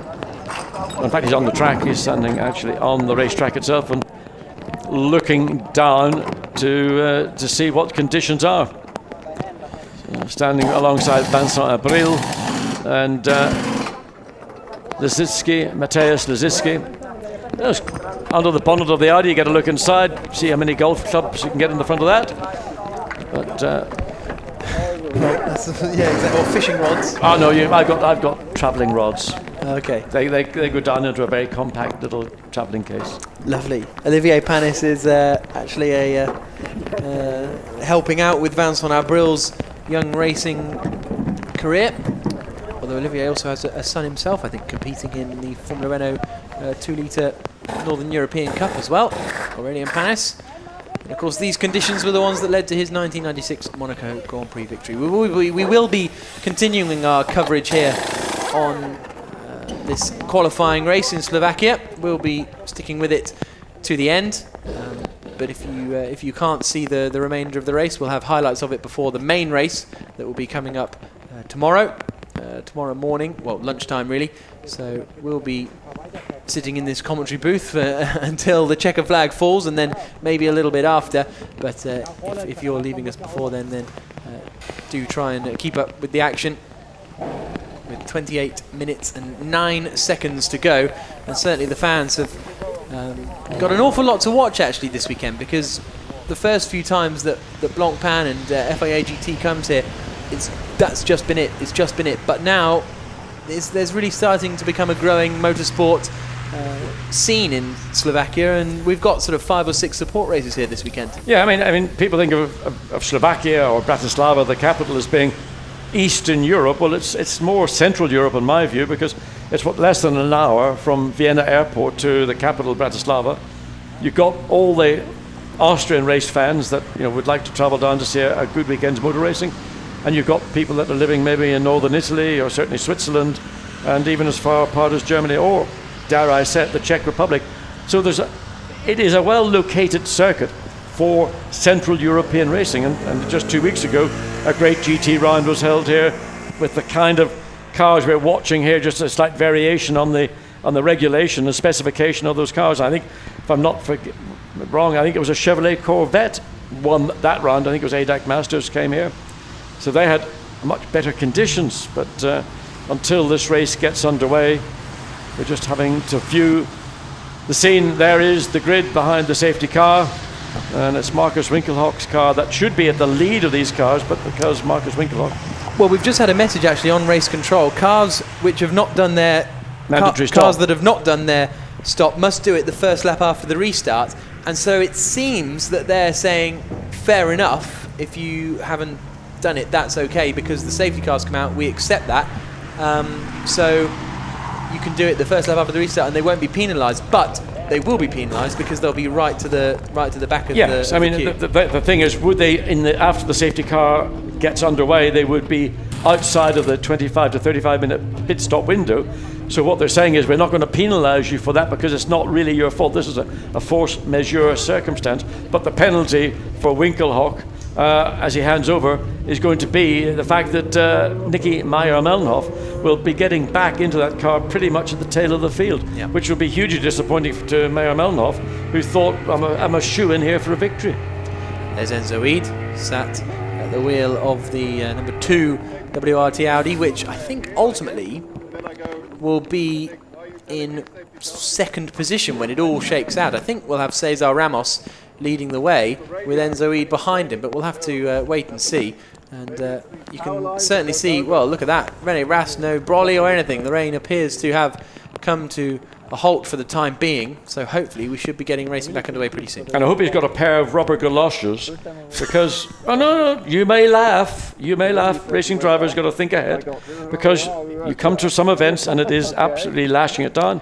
So Stefan Otelli and his teammate for this weekend in the number 9 car, Fabian Hamprecht, the young 19-year-old German, have been allowed to rejoin the race, because if you get towed out of the gravel trap, you can actually rejoin the race and continue, because we also run to the endurance rules. Yeah, but he's 3 laps down. Oh yeah, it's going to be tough, but it would be good to get... We haven't actually seen Hamprecht race in the Blancpain Sprint Look Series how so much far. misting there is on the window. Very difficult conditions here in the Slovakia ring. It started off with a big crash for Thomas Enger, but he was absolutely fine. The safety car came out, and then the red flag came out for that, and we also had the very difficult circumstances with the rain coming down as well, and so as a result it's that car that's leading the way. We're going to be continuing our coverage throughout for the rest of the race. We hope you can join us for it, but if not, you can catch all the highlights before the main race tomorrow. And for those of you still with us, thank you very much. And we're watching the 34 car of Stefano Colombo now, who has taken over from David Fuminelli, making his way around the circuit. So it looks like Winkelhock, the order will be Cesar Ramos in the lead of this race in the WRT number 1 Audi. Second place will be Enzo Eid. Harry Procek in the 28 Lamborghini for Grasser Racing. Looks like he'll be in third place. Fourth for Nico Verdonk in the HDP Mercedes, and fifth for Valdeno Brito in the BMW Team Brazil car. I think that's roughly how it's going to sort of shake out. These guys are making their way around the circuit because they were in the pits. David Fuminelli came into the pits when the red flag came out to do his driver change, and he's now been allowed to go around and rejoin the back of the group, as we saw with the number 9 car of Fabian Hamprecht, who competed in the Spa 24 a couple of weeks ago, finished 20th with ISR in an Audi, but now the BMW will join the back of the queue. Exactly how they'll sort out the order behind the safety car on the restart, we'll have to wait and see. But certainly the fact they're releasing cars from the pit lane and starting to talk about what you need to do after the restart hopefully suggests that we're going to be getting back going again. Now the interesting thing is where Colombo's going to... I think he fancies the front of the grid. I don't know what he thinks he's doing by pulling up down there, but either miscommunication or just simply doesn't have a clue where he ought to be. I would have assumed he should have pulled up at the tail of the line of cars that are behind the safety car. I guess the difficulty is going to be going through the timing beams, and that sort of thing might confuse the system. But there is Fabian Hamprecht, and that car in the Pro Cup. We lost Romain Rusinov after his accident in Zandvoort. He's not here this weekend, but Fabian Hamprecht, a great, young, exciting talent, really, in GT racing. It'd be great to see what the German can produce. Obviously, he's not going to be producing anything this afternoon because he's a couple of laps down, but nevertheless, good to have him out there and partnered with a teammate like Stefano Ortelli. There's an awful lot that young drivers can learn from Ortelli. The key is they're not in the position to challenge for any level of points, but this is all about learning. It's all about getting experience. You know, there will be days when you are at the front of the field and in conditions like this, and there's nothing better than learning in the first place. It's a tough situation. You've got nothing to fight for, but it's all about investment in your own experience. So there we can see the circuit conditions, which don't look horrific, but maybe there's some standing water out there. We haven't seen the course car going around on the circuit. That's a relative situation, relative comment. Those conditions, when these cars get underway, will be dire. Oh, yeah. They're just less dire when we had the race come to a second stop. But there's still so much standing water that anybody behind the lead car, which will initially, will it be Winkelhock, or will it be, in fact, Ramos, it's hard to say, but there, as I said, are wet weather tyres. You can see the deep, chunky groove, but even those, in conditions like we've seen right now, are going to be challenging. I think is the best way I would describe it. So there we can see the cars lined up. Valdeno Brito's out of his car with the brolly next to the yellow BMW Team Brazil machine just on the right hand side there. Nico Verdonk still at the wheel of his HDP Motorsport Mercedes. After this round, we then go to the Algarve in a couple of weeks, start of September, then Zolder in October, and finishing in the first weekend of November in Baku, in the Azerbaijan capital, the street race that was really cool last year, actually. I really enjoyed it. Well, I'll tell you what was cool in the mornings, because parts of the racetrack were actually frozen. Well, it was that cool. It was quite cool. They had to put out vehicles to try and break up what was actually bits of ice on the racetrack. But certainly Baku, a burgeoning motorsport centre, and certainly I felt a worthy location for the Blancpain Sprint to end its championship year in 2013. Absolutely, we got a very big grid as well. It was superb to have. I think it was 28 or 30 cars out there on the circuit. There's your own Bleekemolen chatting with Valdeno Brito.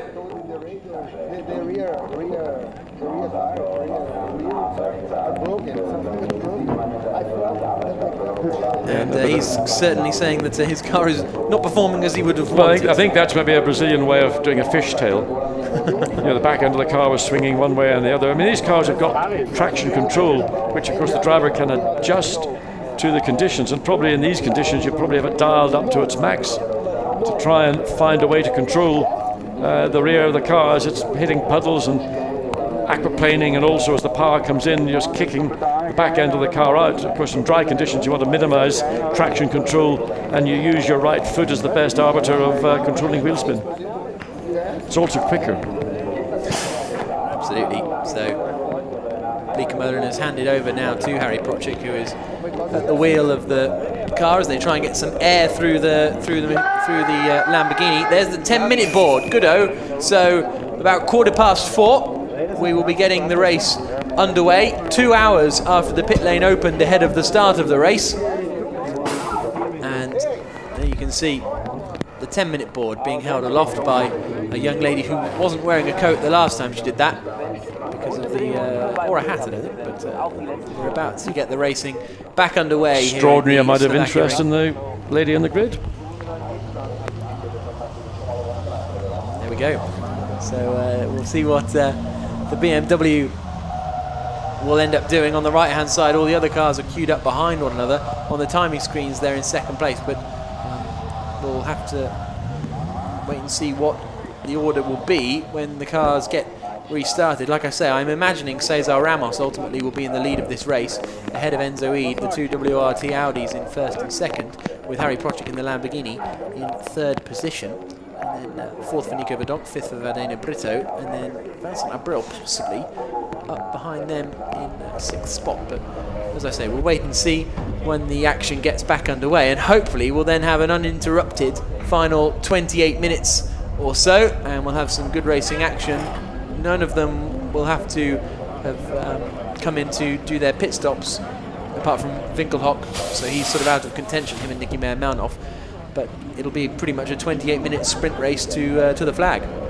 Yes, it'll be tippy toes initially when the safety car returns to the pit lane. Visibility is going to be an issue, but it's an opportunity for those that are in a position to use it, because everybody is going to be so cautious that sometimes being a little bit more relaxed and not nervy, because when you're in situation, you tend to grip the steering wheel maybe a little bit more tightly than you should.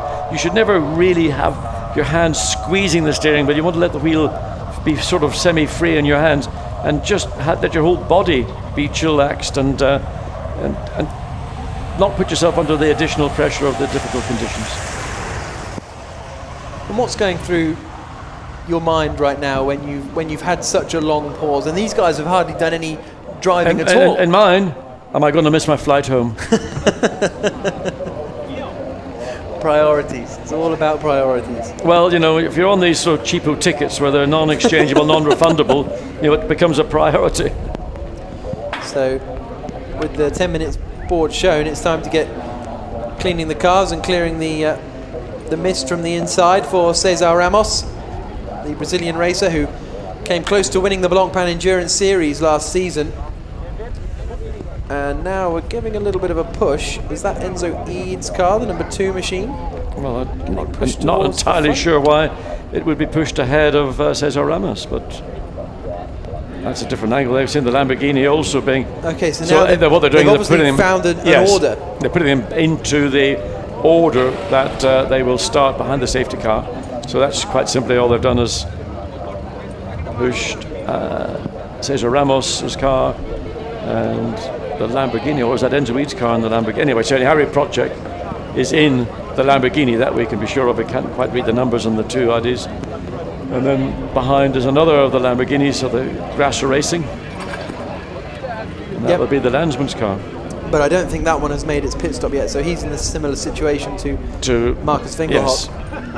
And it's only those two who haven't made their pit stops. So it looks as though it'll be the Enzo Ede René Rast car that will be in the lead of the race when the safety car resumes. But as I say, we'll just wait and see when they pull away, and then we'll finally know what order they were in. But there is Enzo, the young Belgian racer who was racing here in the first international GT race here back in 2011 in the GT3 European Championship. And it now looks like he will be starting in first place. Bit of a hair. Well done, well fell spotted. for that last time because of the long ears. Big ears, yes.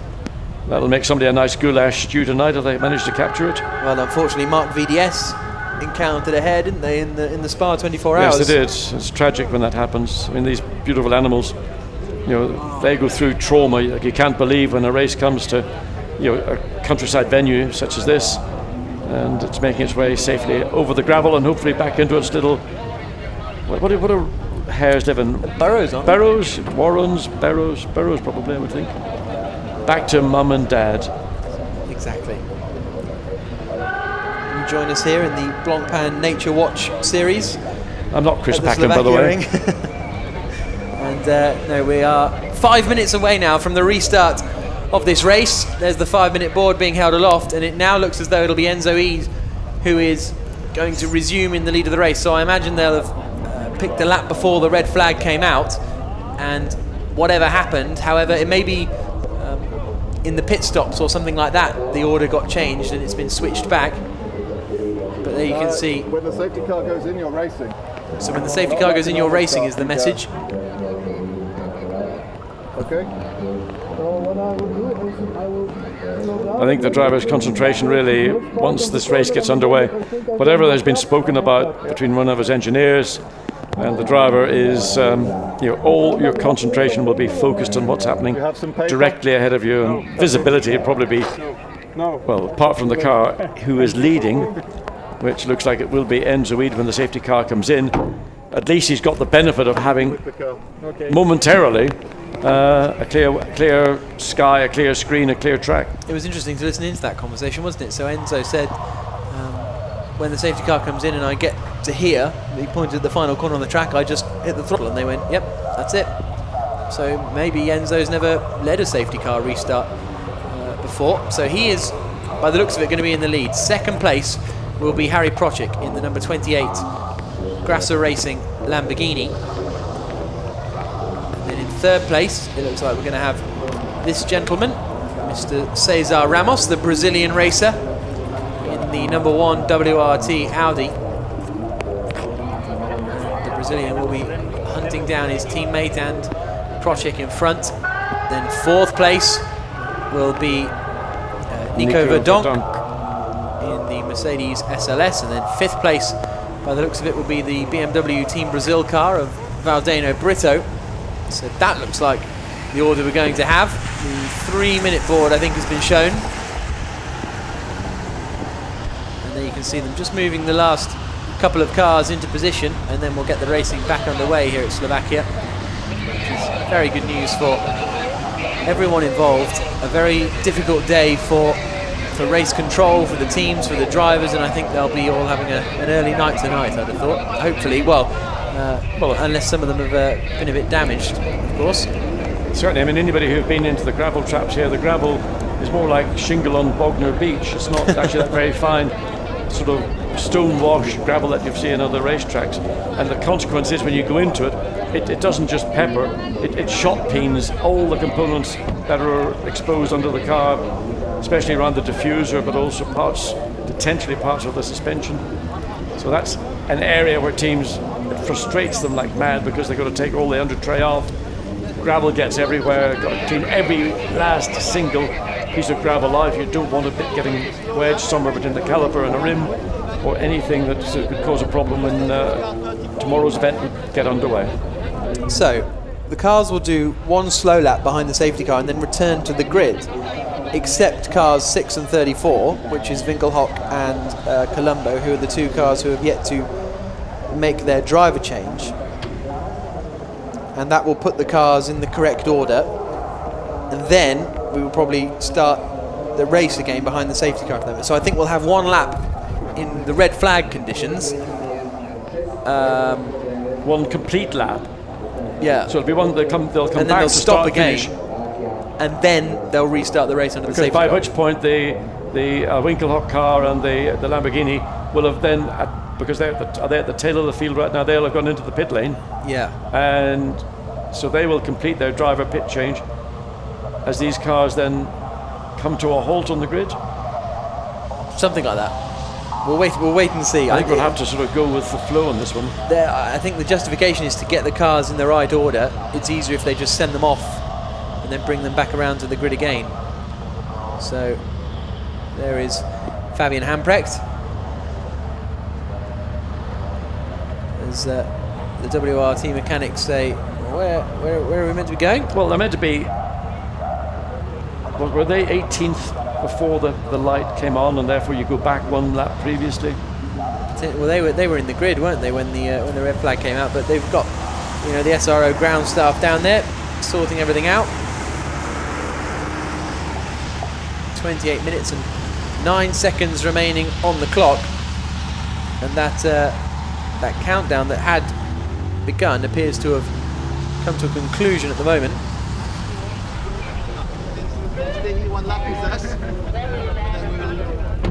And there you can see the car of Winkelhock being pushed forward now from the back of the grid.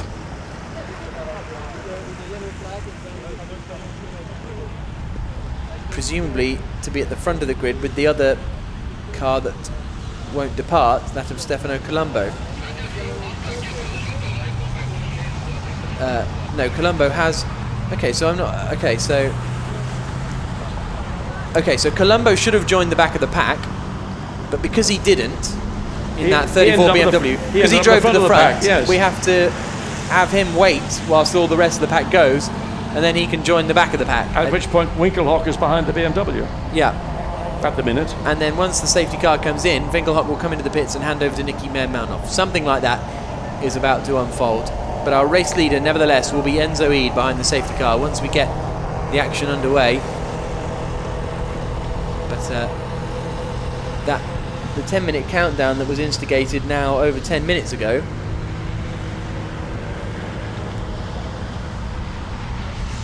Now the yellow flag being lifted at the front of the grid.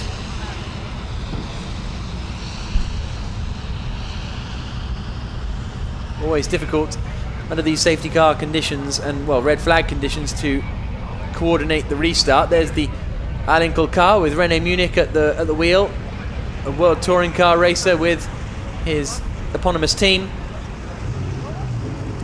And the good news is, it sounds like we're having some engines fired up. So the safety car pulls away. Now, Enzo Eid follows. Well, is he following or not? I think he has left the... No, he hasn't. He's still there. The safety car is, well, they are now making, there was quite a gap between the safety car and the first of the cars in the chain to follow the safety car around. So they're going to go around behind the safety car, and then once all these guys have gone past, they'll release the 34 car and the 6 car, and then they'll be at the back of the grid, and then they'll come to a halt on the grid again, and then they'll go off behind the safety car again, but this time with the clock started and the race technically back underway. And technically these two cars here, well, no, I thought they were going to follow on, but they seem to be still on the grid. I thought they were going to follow this chain of cars, go into the pit lane, and then make their restart from the pit lane after they've done their driver change. They are actually just going to remain on the grid for the time being, whilst they push them back. Maybe they're going to be pushed to the back of the grid, and then they will be tagged on to the tail end of this line of cars that will then... They're not going to take up their grid positions. They're all going to line up single file, I'm assuming, behind the safety car. So the cars will stop on the grid to be placed in their correct positions, is the message from race control. Because I thought that was what had happened previously, but nevertheless, we'll stop trying to second guess. Well, the other thing is, everybody else apart from the Lamborghini and the Audi are going to get. I mean, Nicky Meyer-Melnhof is not going to get any benefit. These cars have had now the benefit of running one lap behind the safety car, so they know where the water is. They know the bits of the racetrack to avoid. Whereas when the BMW and the Audi then rejoin after their driver changes, will they actually have that same information? Through they come in turn 9. As you can see, the spray is going to be a challenge, but compared to the conditions we had about half an hour ago now, it's much safer out there on the circuit. It's still going to be difficult for these guys. It's still going to be treacherous, and I still wouldn't particularly want to be in Enzo Eads' position. Okay, you're leading the race, but getting the race restarted and hurling down at 150, 60, 70 miles an hour towards turn 1. I mean, the fact is he's going to be ahead of the field. He's got nobody throwing spray in his windscreen, so he's got the best opportunity. And if he can't make the best of that opportunity, well then I would be very disappointed as a part of the WRT team that my driver leading the safety line couldn't get in ahead of Harry Project or whoever it is behind him. Yeah, it will be Harry Project in the Lamborghini, in theory. So the cars make their way around now the final corner, and they'll come to rest on the grid again. So the cars that stopped on the grid, have they gone a lap down technically because they didn't do a lap, or because it's under safety car? Well, because we're still red flag, aren't red we? flag, yeah, so it doesn't obviously count. So I it's still presume they won't this additional lap shouldn't have a bearing in anybody's fuel consumption, because they probably would have had sufficient fuel on board. They wouldn't be running it that marginally. And they had a safety car period earlier, so. Yeah, so it's probably offset all the other issues. So now the cars have come out, unless the problem was, and this is a bit of a theory, unless the problem was when they moved the cars into position before, they had to push them. Okay, so now they've slotted either side of Marcus Winkelhock. But when they pushed the cars into position, maybe they went over the timing line. So if the race restarted with the cars in front of the timing line, it would mess everything up. But anyway, so this is the position 1 lap before the safety car, or the red flag or the red light. That looks to be the case, yeah. So that's why we've now got the BMW lined up behind the Brazilian BMW. That's why we've got the Winkelhock Audi lined up behind its respective Audis. So they will then follow the safety car around. When the safety car, the lights go, the red light goes out, the cars will do 1 more lap behind the safety car, and at that point then the Audi and the BMW will have to mandatorily come into the pit lane to do their tyre driver change. We got there in the end. I was going to say thank you so much, all of you, for sticking with us during this. It has been a difficult afternoon in Slovakia for everyone, but the race is about to get back underway. We'll have a lap behind the safety car, and then we will probably have about 25 minutes of racing. Away goes the safety car, away goes Enzo Eads. Let's have the clock. There we go, green flag. Well, yellow of course, because we're still under safety car, but the clock is counting down. We'll lead the guys around, safety car will come in, we'll have about 25 minutes of racing, and then we will know who will be on pole position for the race tomorrow. And in these conditions, you really are required to keep a constant distance between the car that you're following and the car that's following you. So all this thing of accelerating, braking in these conditions is an absolute no-no. So down towards turn 2. And the spray is kicking up, but there doesn't seem to be, I mean that's difficult to tell because it's a bit of a hill, so we're never going to get standing water on the side of a decline, but the spray is certainly pretty bad. Well, the water is being retained within the surface itself. So there's a lot of water still in the racetrack. And that's what I'm talking about. Accelerating, braking, you get caught out. So there's a lot of water, and there's places here you can see down at turn 3 where there is actually clearly standing water. Other parts of the racetrack, it's drained away more successfully. There's the exit out of turn 8. Of course, the other area where drivers need to be very careful is running the curbs on the exit of corners, because they are painted, and they're probably not painted in non-skid paint, which in a grade 1 FIA circuit is a requirement.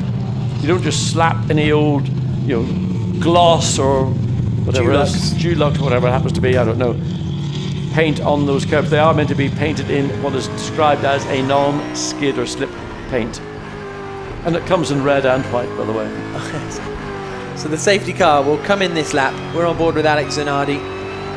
It'll be Enzo Eads leading the way in these treacherous conditions, with Harry Project right up behind him. And there's remonstrations in the Royal Motorsport garage. There you can see the lights are off on the safety car. Winkelhock will immediately peel in, and that could hurt Cesar Ramos actually, because he's got a sort of unimportant car in between he and the cars in front. So whilst Winkelhock will peel into the pits, Ramos will be desperate to try and get past. And what a weird situation this is for Winkelhock as well, because he's just poodling round, knowing that he's only going to pull into the pits at the end of it. So yeah, but what he's going to do is in the first part of turn 13, he's going to get well over to the left-hand side, and he's not really going to cause. The only thing that will happen is that there'll be a sort of marginal visibility for Cesar Ramos, but I don't think it's going to really cause him too much. He's got other issues, I'm sure, which will be of greater significance than the Winkelhock Audi peeling off in the penultimate corner. So after our second red flag period, the safety car pulls into the pits, and we will go third time lucky here in Slovakia, as out across the line comes Enzo Eid leading the race. Into the pits comes Marcus Winkelhock to serve his driver change, but he's got Harry Procek right up behind him, Enzo Eid. It's Procek in the white and black Grasser Racing Lamborghini, looking around all over the place to try and get past. Nothing he can do. Third place then is Cesar Ramos. Fourth is Nico Verdonk. Fifth is Matthias Stumpf, who's taken over from Valdeno Brito in that BMW Team Brazil car. Running wide there was Cesar Ramos, but it's still Enzo Eid in the lead of the race for the time being as the cars crest the hill. You can see the order down the bottom there as they come into turn 2. The spray is pretty bad, but Enzo Eid has done a good job to hold on to the lead of the race for the time being. Cesar Ramos ran wide on the exit of turn 1, dropped the left rear off the track. You could see how much it affected the car. Nicky Meyer-Meldenhoff back into the car that technically had led at one point, the Winkelhock car, so it is going to make its way back. And what a disappointment how the Phoenix team managed to misjudge that pit stop, whether it was a miscommunication or possibly something in the radio wasn't functioning. But Harry Procek still pushing very hard, as is Cesar Ramos in the third place Audi. So these three cars, well, not quite, as going to say, opening up a gap between Nico Verdonk. Nico Verdonk is under pressure from the Brazil BMW directly behind, so his mirrors are full of that and probably focused more on what's happening behind than worrying about trying to get up and into contact with the third place Audi. It'll be interesting to see what Cesar Ramos in that third place Audi can do, though. He's possibly the strongest of the top 3 drivers out there. The 2010 Italian Formula 3 champion, almost won the Blancpain Endurance Series last year with Kessel Ferrari, and he is now trying to hunt down the race leaders. On board we go with Alex Zanardi in 10th place at the moment, on the brakes, and then into the left-hander, squeezing on the throttle quite literally, with that metal ring that you can see wrapped around the back of the steering wheel. Matthias Stumpf is looking pretty racy behind Nico Verdonk. Stefano Colombo is doing a good job, currently in 6th place and leading the Silver Cup. And there's Zanardi flashing past us down the back straight towards the penultimate corner. On the brakes, on the downshifts, which he uses a little paddle on the back of the wheel. But look at Stumpf now, right up behind Nico Verdonk for 4th position. The championship leading car there in is number 84. Enzo Eid's having to go defensive because Harry Procek is all over the back of him. Looks to the outside, coming down towards the first corner. Eid gets it stopped though. Watch for the cutback, because that's what Harry Procek will try to do. Force Enzo Eid to stay on the inside on the entry into turn 1, and then make the cutback on the climb up over the bridge and down into turn 2. Didn't make it work, but certainly lots of pressure now for the young Belgian driver in the Audi, leading this race from Harry Procek. Yep, this is a real challenge now for Enzo Eid, the 22-year-old from 23 now actually, from Tielt in Belgium. He only started racing back in 2010 in GT cars, so not as much experience as, say, Harry Procek, who's been racing since the mid-90s on and off. But it's Eid who's leading the way at the moment in that WRT Audi, and it was they who won the changeable conditions race at Zandvoort last time out, and it's they who are leading here this weekend at Slovakia. And this is only the qualifying race. We've still got another race to come tomorrow. This is just to decide the grid for that particular race, with 21 and a half minutes to go. So we've got battles everywhere. This is Matthias Stumpf in the yellow BMW Team Brazil car, trying to find 4th place, but that's currently inherited by the Belgian Nico Verdonk. Yeah, the BMW maybe have a marginal advantage. We know that the car's got a little bit more downforce. Somebody ran wide, one of the BMWs. Fuminelli, yeah, ran wide coming out of turn 8 up into turn 9. Again, the visibility in this midfield bunch is much, much worse than those at the head of the field. It's all starting to close in up at the front, isn't it? And there is Colombo, I should say, not Fuminelli, after his trip through the well, just ran wide really, didn't get involved in any of the twitch from Enzo Eid as he comes out. That surely had to see him get out of the throttle, and that's going to be a great chance for Harry Procek down towards the penultimate corner. The long right-hander, he looks to the outside, but he's not quite close enough to get anything done. Enzo Eid goes wide. Is there the gap there? No, just can't quite get the nose in. But Harry Project is applying pressure to Enzo Eid. You can see that a little mistake was made just coming onto the back straight, just got a little bit too far to the left. Had to check the car on the throttle. That gave Harry Project. Look at that. But that's the visibility you're seeing from the Lamborghini. You've got to use your peripheral vision out to the left, out to the right to see where you are, particularly as you come into the braking zones. Again, Project saying extreme left. Now going to look to try and make the cut back to get the advantage as they come out turn one, and then the run up. But both cars more or less back to status quo. Eid's pretty strong, isn't he? Coming out of the corner on traction. Seems to get the job done there and is able to not be under too much pressure from Project coming down into the second corner. So this battle is going to run and run, you feel. And a drive-through penalty for car number 9, which is Ambrecht and Stefan Otelli for entering the pit lane under the red flag conditions, which they definitely did. And so that's a fair enough penalty, I suppose, as we continue on board with Harry Project chasing down Enzo Eid in front through the left-hand kink now at turn 4. Then the double right-handers of 5 and 6. This is the corner into turn 6 that caused a number of the Audis so much problem in dry qualifying and practice. Rennie Ras, come on Rennie. Oh, he's gone wide. Enzo was at the... that was Cesar Ramos. Yeah, Cesar Ramos. And the Mercedes Van Donk has got alongside, but Ramos is on the inside. He's just about consolidated. Van Donk dives on the inside into turn 8. Forces the issue alongside up now to turn 9. The Mercedes should have the advantage. Here they come towards the left hander. The Mercedes is on the inside line and Nico Verdonk goes through. Ramos though tries to hold it all the way around the outside in these wet conditions, and he's done it. Great stuff from Cesar Ramos, but Nico Verdonk really pushing hard, and Matthias Stumpf is right behind them to take any advantage, and it looked as though Ramos was going in a bit deep there, but he did manage to get the car stopped in time. So it's now just 2 for the lead and then 3 for third. And in all situations, it's the WRT Audis doing the defending. Wow, that was a very exciting little half of a lap. Now Project again dives on, this time down the inside, but not sufficiently close enough to get alongside. Mercedes this time again coming back at Cesar Ramos. Nico Verdonk, of course, primarily a single-seater driver into GT racing, and that's the kind of combative style of racing you get from spending time in GT racing. But Cesar Ramos again very strong off turn 13, 14, stretches the gap, pulls away from the young Dutch driver in the Mercedes-Benz. On board we go again with Harry Project, half a second behind Enzo Eid, currently in the lead of the race, down in towards the first corner, and he's a little further away this time than he has been on previous laps, and out now towards turn number 2. At least he's got slightly better visibility. The track conditions have improving lap by lap, particularly on the racing line. So you can actually see the Audi more than just see the taillight. You can actually see the formation of the car. But there's still a ton of water on the circuit as Project comes out to give himself a view of where precisely he wants to enter the corner.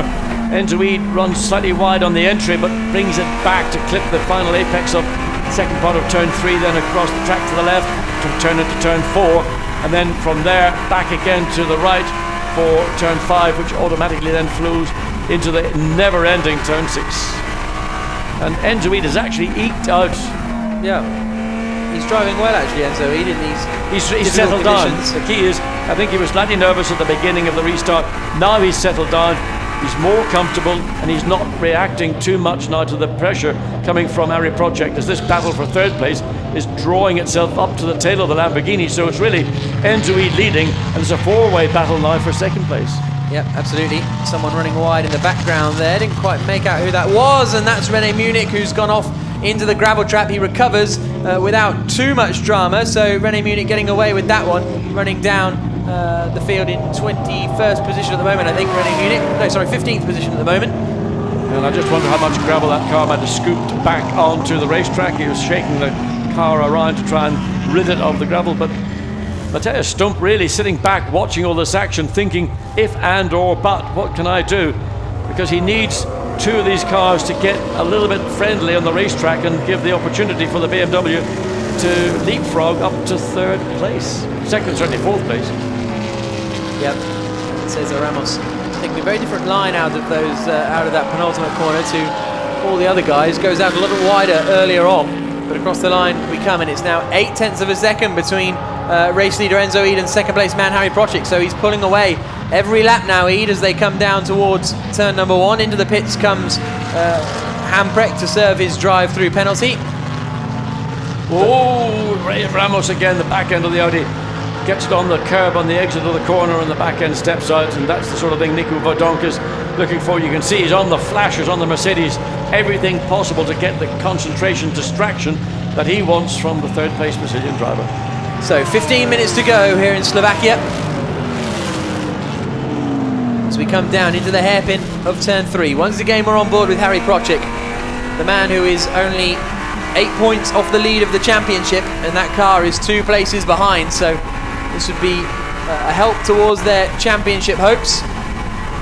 But the main race, the main points come tomorrow in the main race. And there's Gottfried Grasser, the boss of the Grasser Racing team, watching on. How many times have we seen that shot this season of him nervously watching his cars do battle for victory? Not something we've seen in the past from the Grasser Racing team, but they, with the help of Jeroen Bleekemolen, have really sorted themselves out this season and have been phenomenally strong. Further behind, we've got Colombo there in 6th, 7th is Caca Bueno, 8th there is Vincent Abril, currently 2nd in the Silver Cup. It's Colombo and Fuminelli in 6th place overall who are leading the Silver Cup, but it's Enzo Ede who is leading the race overall in the Pro Cup, and they're up to 3rd in the championship now, so a good, a strong race here as well, and they could really bring themselves into title contention going into the remaining 3 rounds of the season. I think Enzo Ede is benefiting from co-driving with René Rast. I think he's moved on to another level of ability and performance. Nico Verdonk again trying to find a way past Cesar Ramos, down into turn 13, but hasn't got the track position to make it even an attempt. So again, it's just where do you place your car? The Mercedes runs much wider, trying to straighten out coming through the final part of turn 13 to get power on earlier, to get the drive. But Ramos is strong at that part of the racetrack, and he's able to open up the gap as he comes onto pit straight. Well, there's the view from Van Thorp as he now comes right up to the back of Harry Procek, Ramos I should say, as he comes up to the back of Harry Procek down into the first corner. Is this going to be a chance for a cutback for the Brazilian? Quite possibly. Gets a really good drive out of turn 1, runs wide, uses all that curb, but that loses them some momentum actually, doesn't it? Well, it's slippery out there. You get wheel spin, one wheel will suddenly spin, then your traction control cuts in. That also loses your momentum. It stops you getting into bigger trouble, but that's the danger of traction control. But look how much quicker he is through turn 2. This is an opportunity for Ramos to maybe catch Harry Procek slightly unawares into turn 3. Down towards turn 3, to the inside goes Cesar Ramos, not quite close enough, but it's getting very close, and Verdonk is right up behind as well. The next corner's a left-hander, so this sort of overlap won't do Ramos any good unless he can hold it for the next right-hander of turn 5. Looks to the inside line. Good move from Cesar Ramos. He gets past and up into 2nd place. Great stuff from the Brazilian. Yeah, that was gutsy. He went the long way round, took the chance. Harry Procek gave him enough working room, but the Audi was carrying the sufficient speed to get the job done. And Nico Verdonk thought, well, I'm going to have a bit of this action as well, but the door got firmly closed by Procek, so he defends his 3rd place. Great move then from Cesar Ramos, and he will now start to hunt down Enzo Ede in the lead of the race. So that's 3rd place now for Harry Procek, but Nico Verdonk has still got Matej Stumpf right up behind him, as he has had since the race restarted behind the safety car about 10 minutes ago or so. And there is Nico Verdonk doing a good job out here, filling in for Max Buch in the championship leading 84 HTP Mercedes. But there's our front 2, both WRT cars. But now what sort of pace has Procek got? That's going to be the big question. Also, Caca Bueno might lose out to Vincent Abril. Cars 2 and 84 under investigation for possible overtaking under yellow flag. That'll be investigated after the race. So that is Enzo Ede and Nico Verdonk, possibly their teammates beforehand. But that'll be investigated after the race. So no need to worry that about now. But there is Matej Slusov's Vincent Abril right up behind Caca Bueno for 7th place as they cross the line. But here are the 2 Audis, nose to tail. But it's the number 2 Audi that at the moment has the advantage in the championship. So I don't think we're going to get any sort of move over messages. No, I'm assuming now that Audi have got this position 1-2, they may well be indicating to their 2 drivers that, yeah, race each other, but don't take each other off. Remember that there's people behind us who take points away from us if 1 or 2 of these cars ends up in a gravel trap or worse. So it is still a race. I mean, the Brazilian is going to have a look down the inside on the young Belgian driver. He feels he's got a victory. Potential for, certainly pace with Laurens van Voor and Cesar Ramos, car number 1. That was the car that set the pole position. So they might feel that this is their race, and all it takes is a little mistake from the lead Audi, and that'll be Cesar Ramos all over. And they've almost the commitment that Ramos had when he went around the outside of Harry Project in the Lamborghini a couple of laps ago indicates he's not here just for a run. Yep, and he is right up behind his teammate now, Enzo Ede in the lead of the race, and then everyone's queuing up behind Harry Project further back. But he's done a good job to consolidate this lead for the time being, because he, as you say, he looked a little nervy at the start, but then look at this queue of cars. Brilliant stuff from 3rd down to 8th place there, Vincent Abril.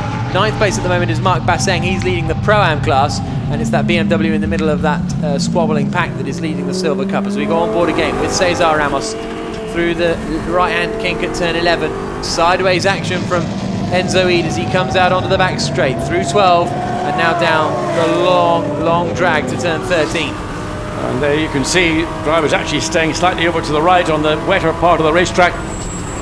Trying, partly it's a bit of a defensive move, but principally it's just to make sure that the wet weather tyres stay cool as possible, with the dry-ish looking left-hand side of the racetrack coming into turn 13. Nowhere near drying line, but it's less wet on the line now than it would have been 3 or 4 laps ago.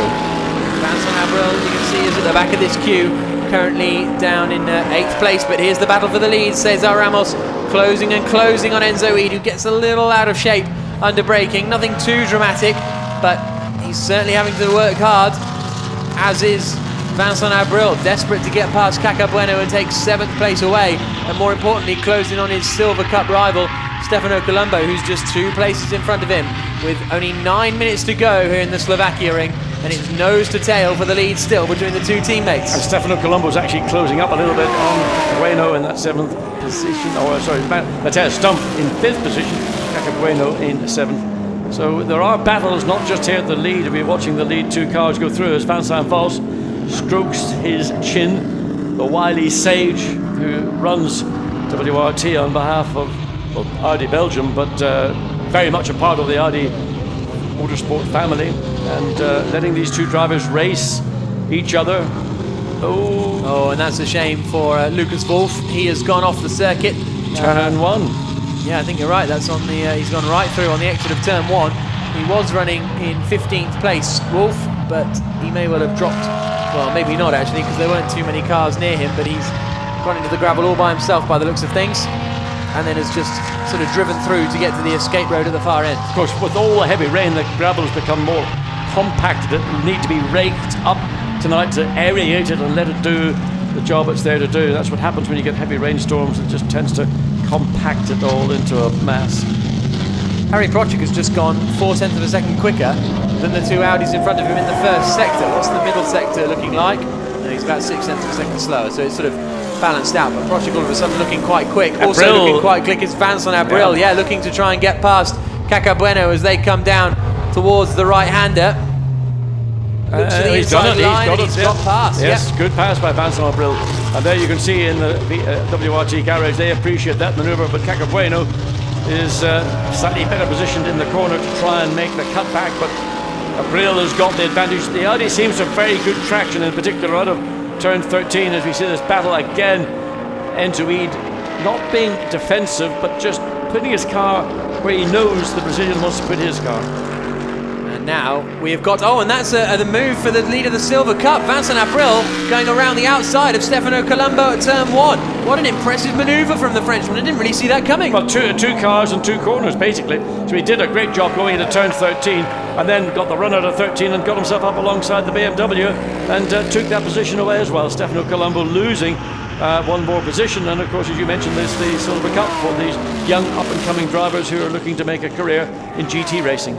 And certainly impressive stuff from Vincent Abril. He set the fastest first sector time along with it, so he is really on a mission, as is Cesar Ramos. Still in 2nd position though, the Brazilian, right up behind the Belgian Enzo Ede in the lead of the race. The 2 WRT cars nose to tail.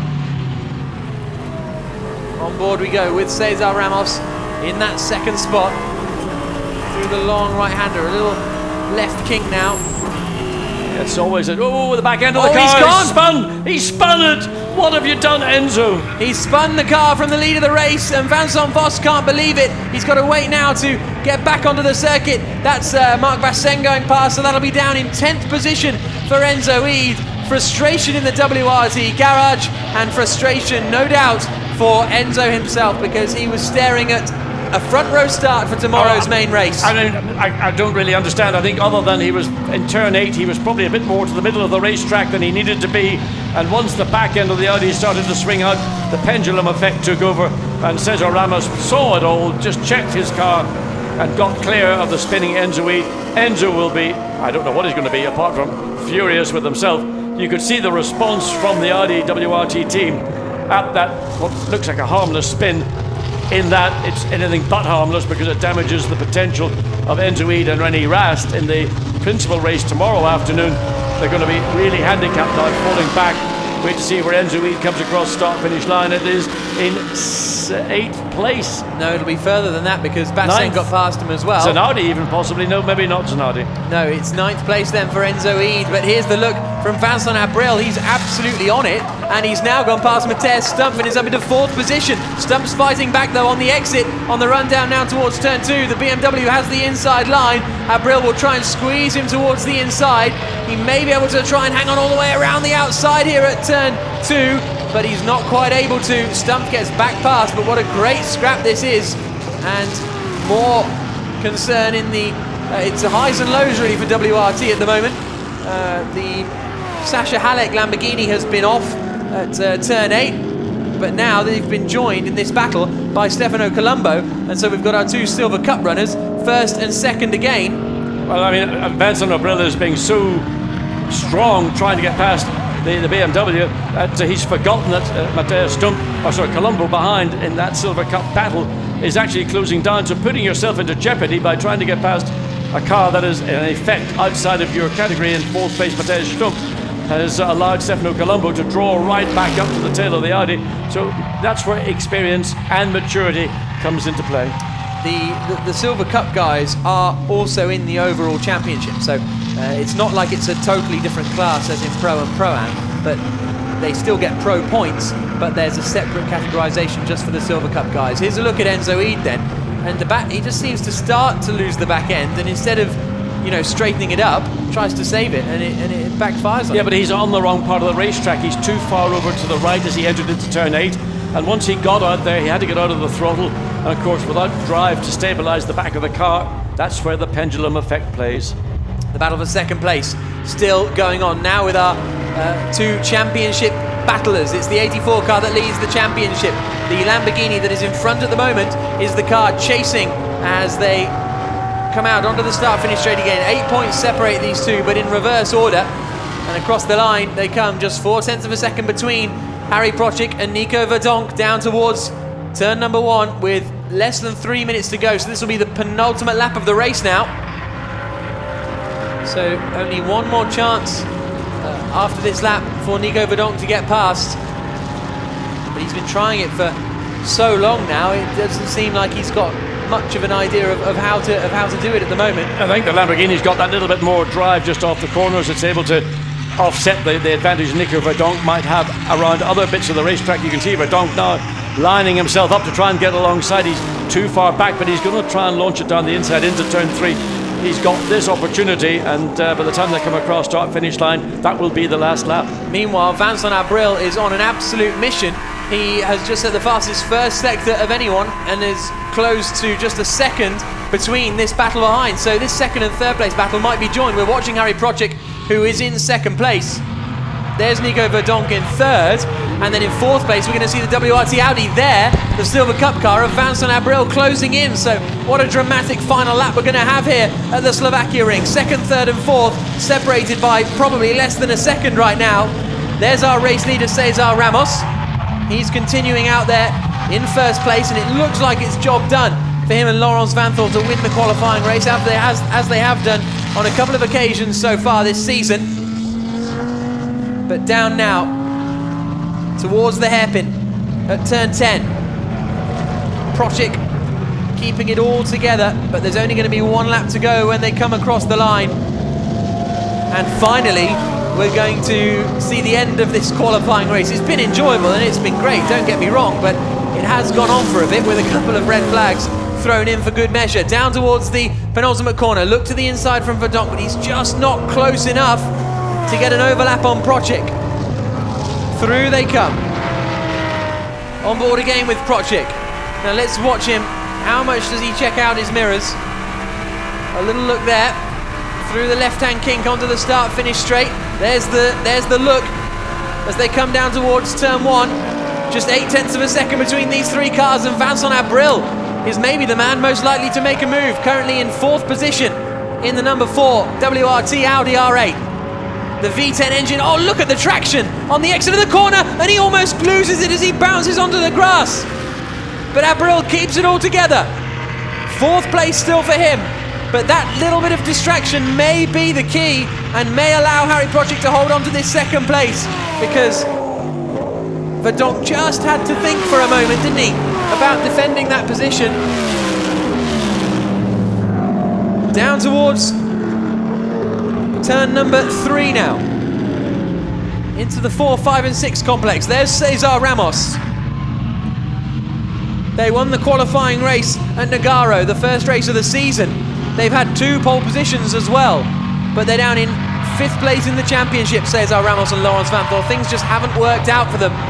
But maybe now, this weekend in Slovakia, they can start to put things back on track. But these are our 2 championship challengers. That Mercedes is leading the championship, 8 points clear of that Lamborghini in front. And the Silver Cup car behind. It's the WRT Audi. It doesn't look as though we're going to get any place change now, does it? It's all just quietened down on this final lap or so, although Abril has just thrown it through turn 9. Under braking for turn 10. They're all going very, very deep in, and Abril's off and in the gravel trap. What a shame for the Frenchman. A superb drive, and that also means they're going to lose the lead of the Silver Cup, and now he's going bumper to bumper with Cacabueno. But what a shame for Vincent Abril. He's been stunning in this 2nd stint. He took the lead of the Silver Cup away from Stefano Colombo, but now he's put it in the gravel trap on the final lap. And through the final corner now comes Cesar Ramos. He and Laurens Vanthoor are going to win their 2nd qualifying race of the season so far. It's victory for WRT after an incredible qualifying race here at the Slovakia ring. He will be on pole position tomorrow. Harry Prochik will start alongside him on the front row of the grid. 3rd for Nico Verdonk in the Mercedes. 4th for Matthias Stump.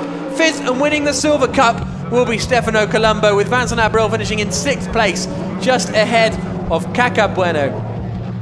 There's still more action to come as Hamprecht does battle with Miguel Toril. This is the battle for 11th place, and it is going to be Miguel Toril who will hold on to 11th spot across the line. 12th for Hamprecht, 13th for the 61 machine, which is the Bitec McLaren of Chris van der Drift. But well, there were times that I didn't know if we'd ever finish this race, but we have. And it's Cesar Ramos and Laurens Vanthoor who have taken victory here in Slovakia. It'll be very interesting to see what they've got to say when they speak to John Watson a little later. But what a frantic event. And if you enjoyed that, do join us for the main race tomorrow, because hopefully it'll be equally, if not more, exciting. I don't know if it could be more exciting, but you know, let's give it a chance. But there's our race winner for the Belgian Audi Club, Team WRT, Cesar Ramos and Laurens Vanthoor. As I say, they won the opening qualifying race in Nogaro. Things looked to be going good, looked to be going well for the defending champion Laurens Vanthoor, but things since then haven't quite worked out however they would have wanted. Here's the results eventually after the qualifying race here in Slovakia. It's the win for Cesar Ramos and Laurens Vanthoor, finishing 3.6 seconds clear in the end of the 2nd place car, Harry Prochik and Jeroen Bleekemolen. That takes the championship lead down just a tiny bit to Maximilian Goetz, who finished in 3rd place with his teammate for this weekend, Nico Verdonk. 4th place for Matthias Stump and Valdino Brito. 5th and winning Silver Cup, Stefano Colombo and Fuminelli. Vincent Abril, great drive, but it wasn't quite to be. He finishes down in 6th place ahead of Cacabueno and Sergio Jimenez. And what could have been for Enzo E, leading the race until he spun with a couple of laps to go. also what could have been for the number 6 Phoenix Racing Audi. Marcus Winkelhock was in the lead of the race but didn't come in when the pit stop window opened for some reason, whether it's him, whether it's the team, whatever happens, it means they finished down in 14th position. And then a number of retirements, and we had 22 cars start the race, and 16 cars made it to the end, so a reasonably high rate of attrition. But there's Alex Zanardi, 10th place finish for him. They could be moderately happy with that, but here now, pulling into the pit lane, is Cesar Ramos, and he will be no doubt very happy to have taken that victory after a very, very difficult set of circumstances. And there is Laurens Vanthoor, his teammate in the cap. And there you can see actually a very happy Brazilian. And a tap on the roof of the car. Had to work hard for it. Would he have been able to get past Enzo Eid had he not made that mistake? That's up for debate. Whatever happens, Ramos did take the victory. And it's P1 for them in the sprint race about an hour and 3/4 after we was meant to finish. So we can now hear from Laurens Vanthoor and Cesar Ramos. John Watson has made his way down there. Let's hear from them. Cesar Ramos, fantastic, terrible conditions. And Laurens Vanthoor, you started the race, but I'm going to start with the man who finished. Explain how it was. It was really hard especially for the time that the race took. 2 red flags, a long time stopped, and then Laurens gave him the car in good position. But I didn't know how the track would be like when going out on wet. But then he gave me some tips from the radio. It worked well. I built confidence. Then I took some risk overtaking the Lamborghini because I had to do it. Then with Enzo I couldn't do the same. Just put the pressure on him, and he did a mistake. And here we are now. We are first, and that's where it should be. And that's where we're gonna be tomorrow as well. Excellent, well done. Laurens, when you saw that overtake round the outside of Harry Project, was your heart in your mouth? Yeah, for a racing driver to be behind the screen and to see your teammate and car driving and battling is the most horrible thing there is. But he did a really nice job and it was absolutely brilliant what he did. So I'm happy that we have a victory now because we've been qualifying the whole year on the front row, but we didn't manage to get out the points. And now is the time to turn things around and to catch up and to hopefully be able to fight for the championship in a couple of races. Just how difficult it was at the beginning of the race when we had the red flag, then a restart, then the rain came down. It looked horrendous. I had some difficulties at the first corner and I dropped a bit of places, but the most difficult thing was the first red flag, or the second one with the rain. There was so much rain on the track and it was aquaplaning everywhere. Even if you were driving in second gear, just cruising around, you're almost losing the car. So it's a horrible feeling because you don't want to be the fool, let's say, who puts the car on the gravel. But luckily everything went well, and let's hope we can do the same tomorrow. Enjoy your pole position tomorrow. Many thanks. So, as we were saying, a very, very difficult afternoon for all of the drivers, and great for Laurens Vanthoor and Cesar Ramos to be back. Successful once again in the Blancpain Sprint Series after such a difficult season. They've always been strong, but haven't quite been able to sort of pull it all together when it mattered, really, through various incidents, not necessarily faults of their own, but Zandvoort, for example, the wrong tyre choice in Brands Hatch. They ended up with a slow pit stop. The qualifying race at Zandvoort, I think they had a bit of a pit stop problem as well.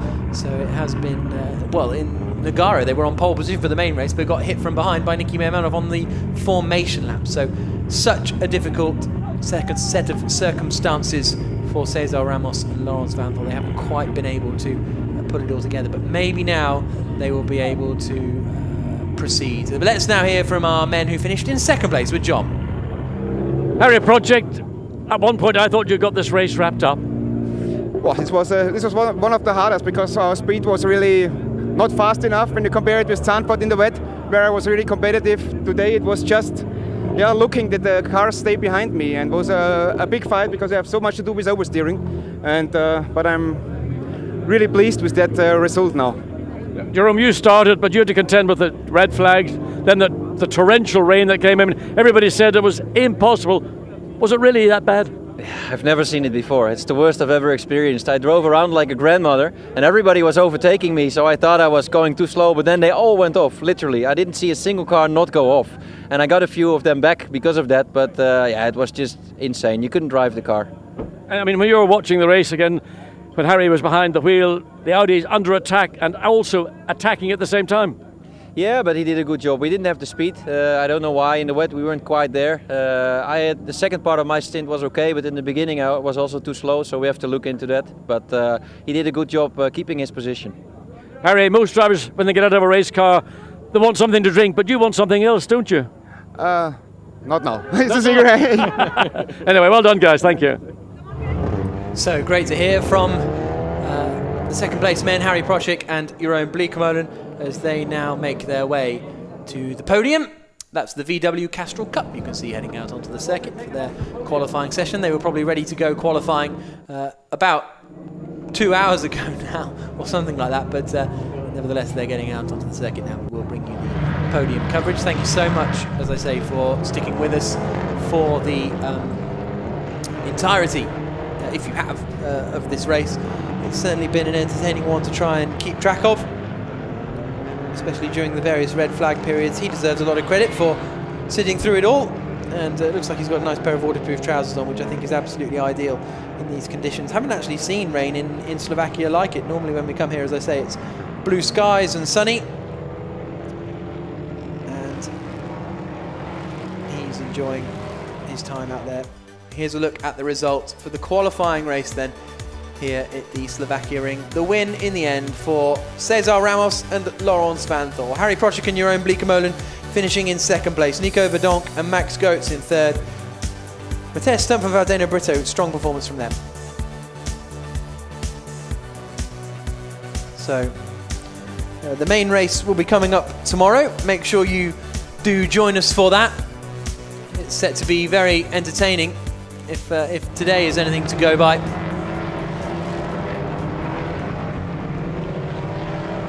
As you can see, the drivers now making their way towards the podium, and no doubt be very appreciative of the drink once they get up there. As they climb up the steps and go to receive their trophies. As the other sessions, as I mentioned earlier, motorsport is getting bigger and bigger in Slovakia. When we first came here, it was just us, but then after that, we now have a lot of support series. There's a bit of tomfoolery going on with Harry Procik and Max Goetz. And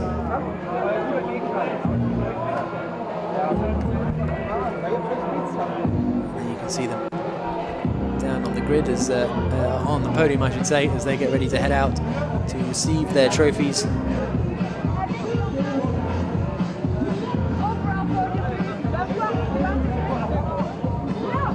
Procik and Jeroen Bleekemolen often taking victory, but it's only second place this time. But consistent finishes like that really are helping their championship hunt. Good to see the camaraderie as well between the title contenders. And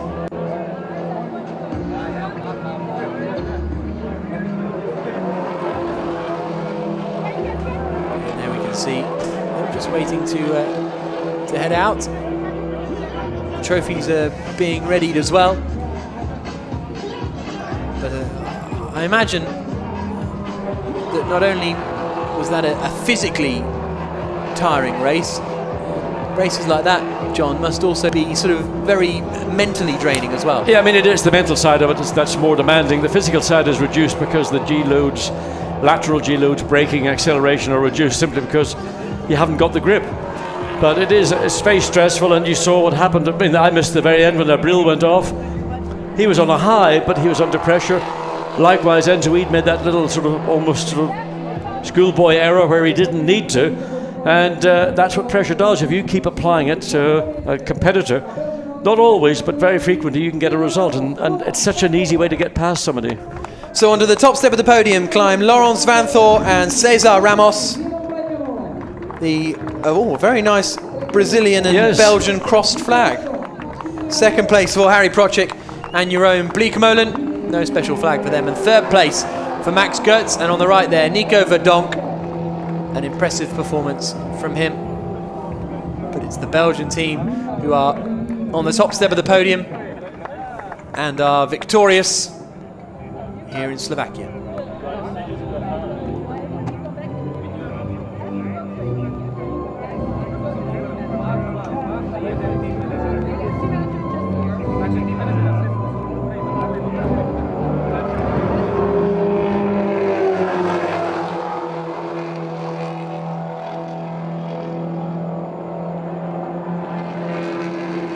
Cesar Ramos and Laurens Vanthoor, our qualifying race winners, and that gives them pole position for the race tomorrow. But of course they had pole position today, John, but it was a roundabout way of taking the victory from pole. Summed it up, he said, Laurens Vanthoor summed it up when he said, well, you know, we've had pole positions so many times that we haven't been able to translate it into a success.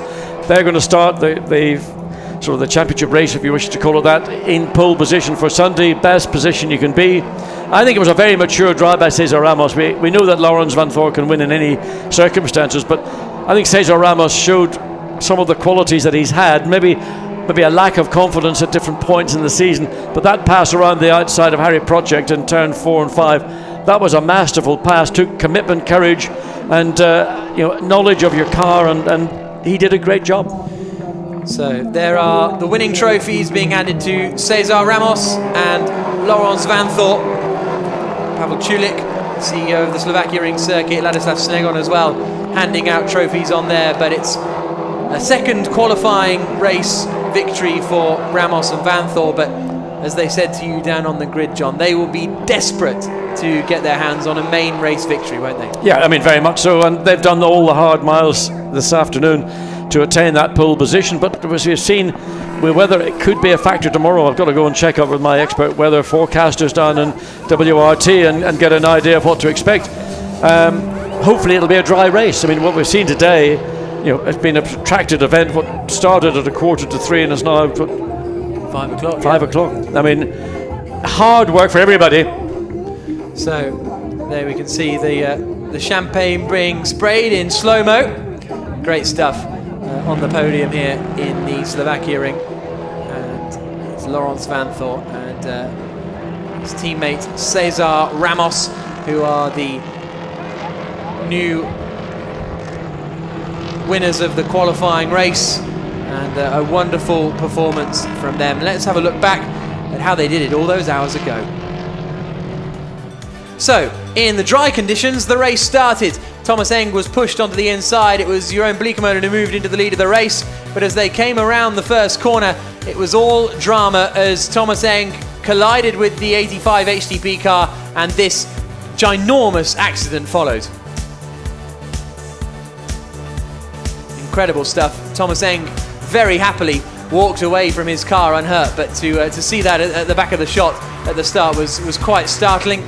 The yellow flags came out, and then unsurprisingly the red flags came out as well. This was the view on board with Alex Zanardi as the two came together, and then there goes Eng spearing off towards the right hand side, and there is the Czech Republic driver hopping out of the car, very happy indeed. But the red flag came out just as the rain came down. Still thumbs up from the Roar BMW squad. And then the fight started really, and the fights would go on and on. Zanardi got a little bit too fighty. Well, to be fair, it was Dominic Baumann who pushed him into a spin. Stefan Otelli visited the gravel trap, not for the first time this weekend. But the battle for the lead of the race was changed when René Rast got past Jeroen Bleekemolen coming into the penultimate corner, and the WRT Audi moved into the lead of the race. Stef Dusseldorp was ultimately out of the race after ending up in the gravel trap. Pushing hard was Laurens Vanthoor at the time, trying to find a way past Marcus Winkelhock in front of him. This is where Stefan Otelli ended his race completely in the gravel trap, and a shame for the Monegasque driver. Well, it wasn't ended completely actually, because he managed to get back out there, but the rain started to come down more and more to the point where we had Montemini spin, we had Baumann spin, and we had another car going off there at turn 1 as well. And there's a beautiful shot of Zanardi getting on his way after a pit stop. So the red flag came out, the race was stopped again, and then once we got back going, it was a great battle for the lead of the race. There was a spin for the Alinkel.com Munich Motorsports car of René Munich, Cesar Ramos was pushing hard to try and get second position. He eventually managed it with a great move around the outside of 4, which gave him the inside for 5, and he then set about charging down the race leader. There was delight for Vincent Abril. He was absolutely superb, but Enzo Eid spun out of the race, and that essentially gave the race lead to Cesar Ramos and Laurens van Thor, and that was basically how it finished. Vincent Abril went deep late in the day, and unfortunately that meant he finished down the order than he should have done. So victory for Cesar Ramos and Laurens van Thor. Join us tomorrow for the main race from Slovakia at noon. We'll see you then. What a day it's been.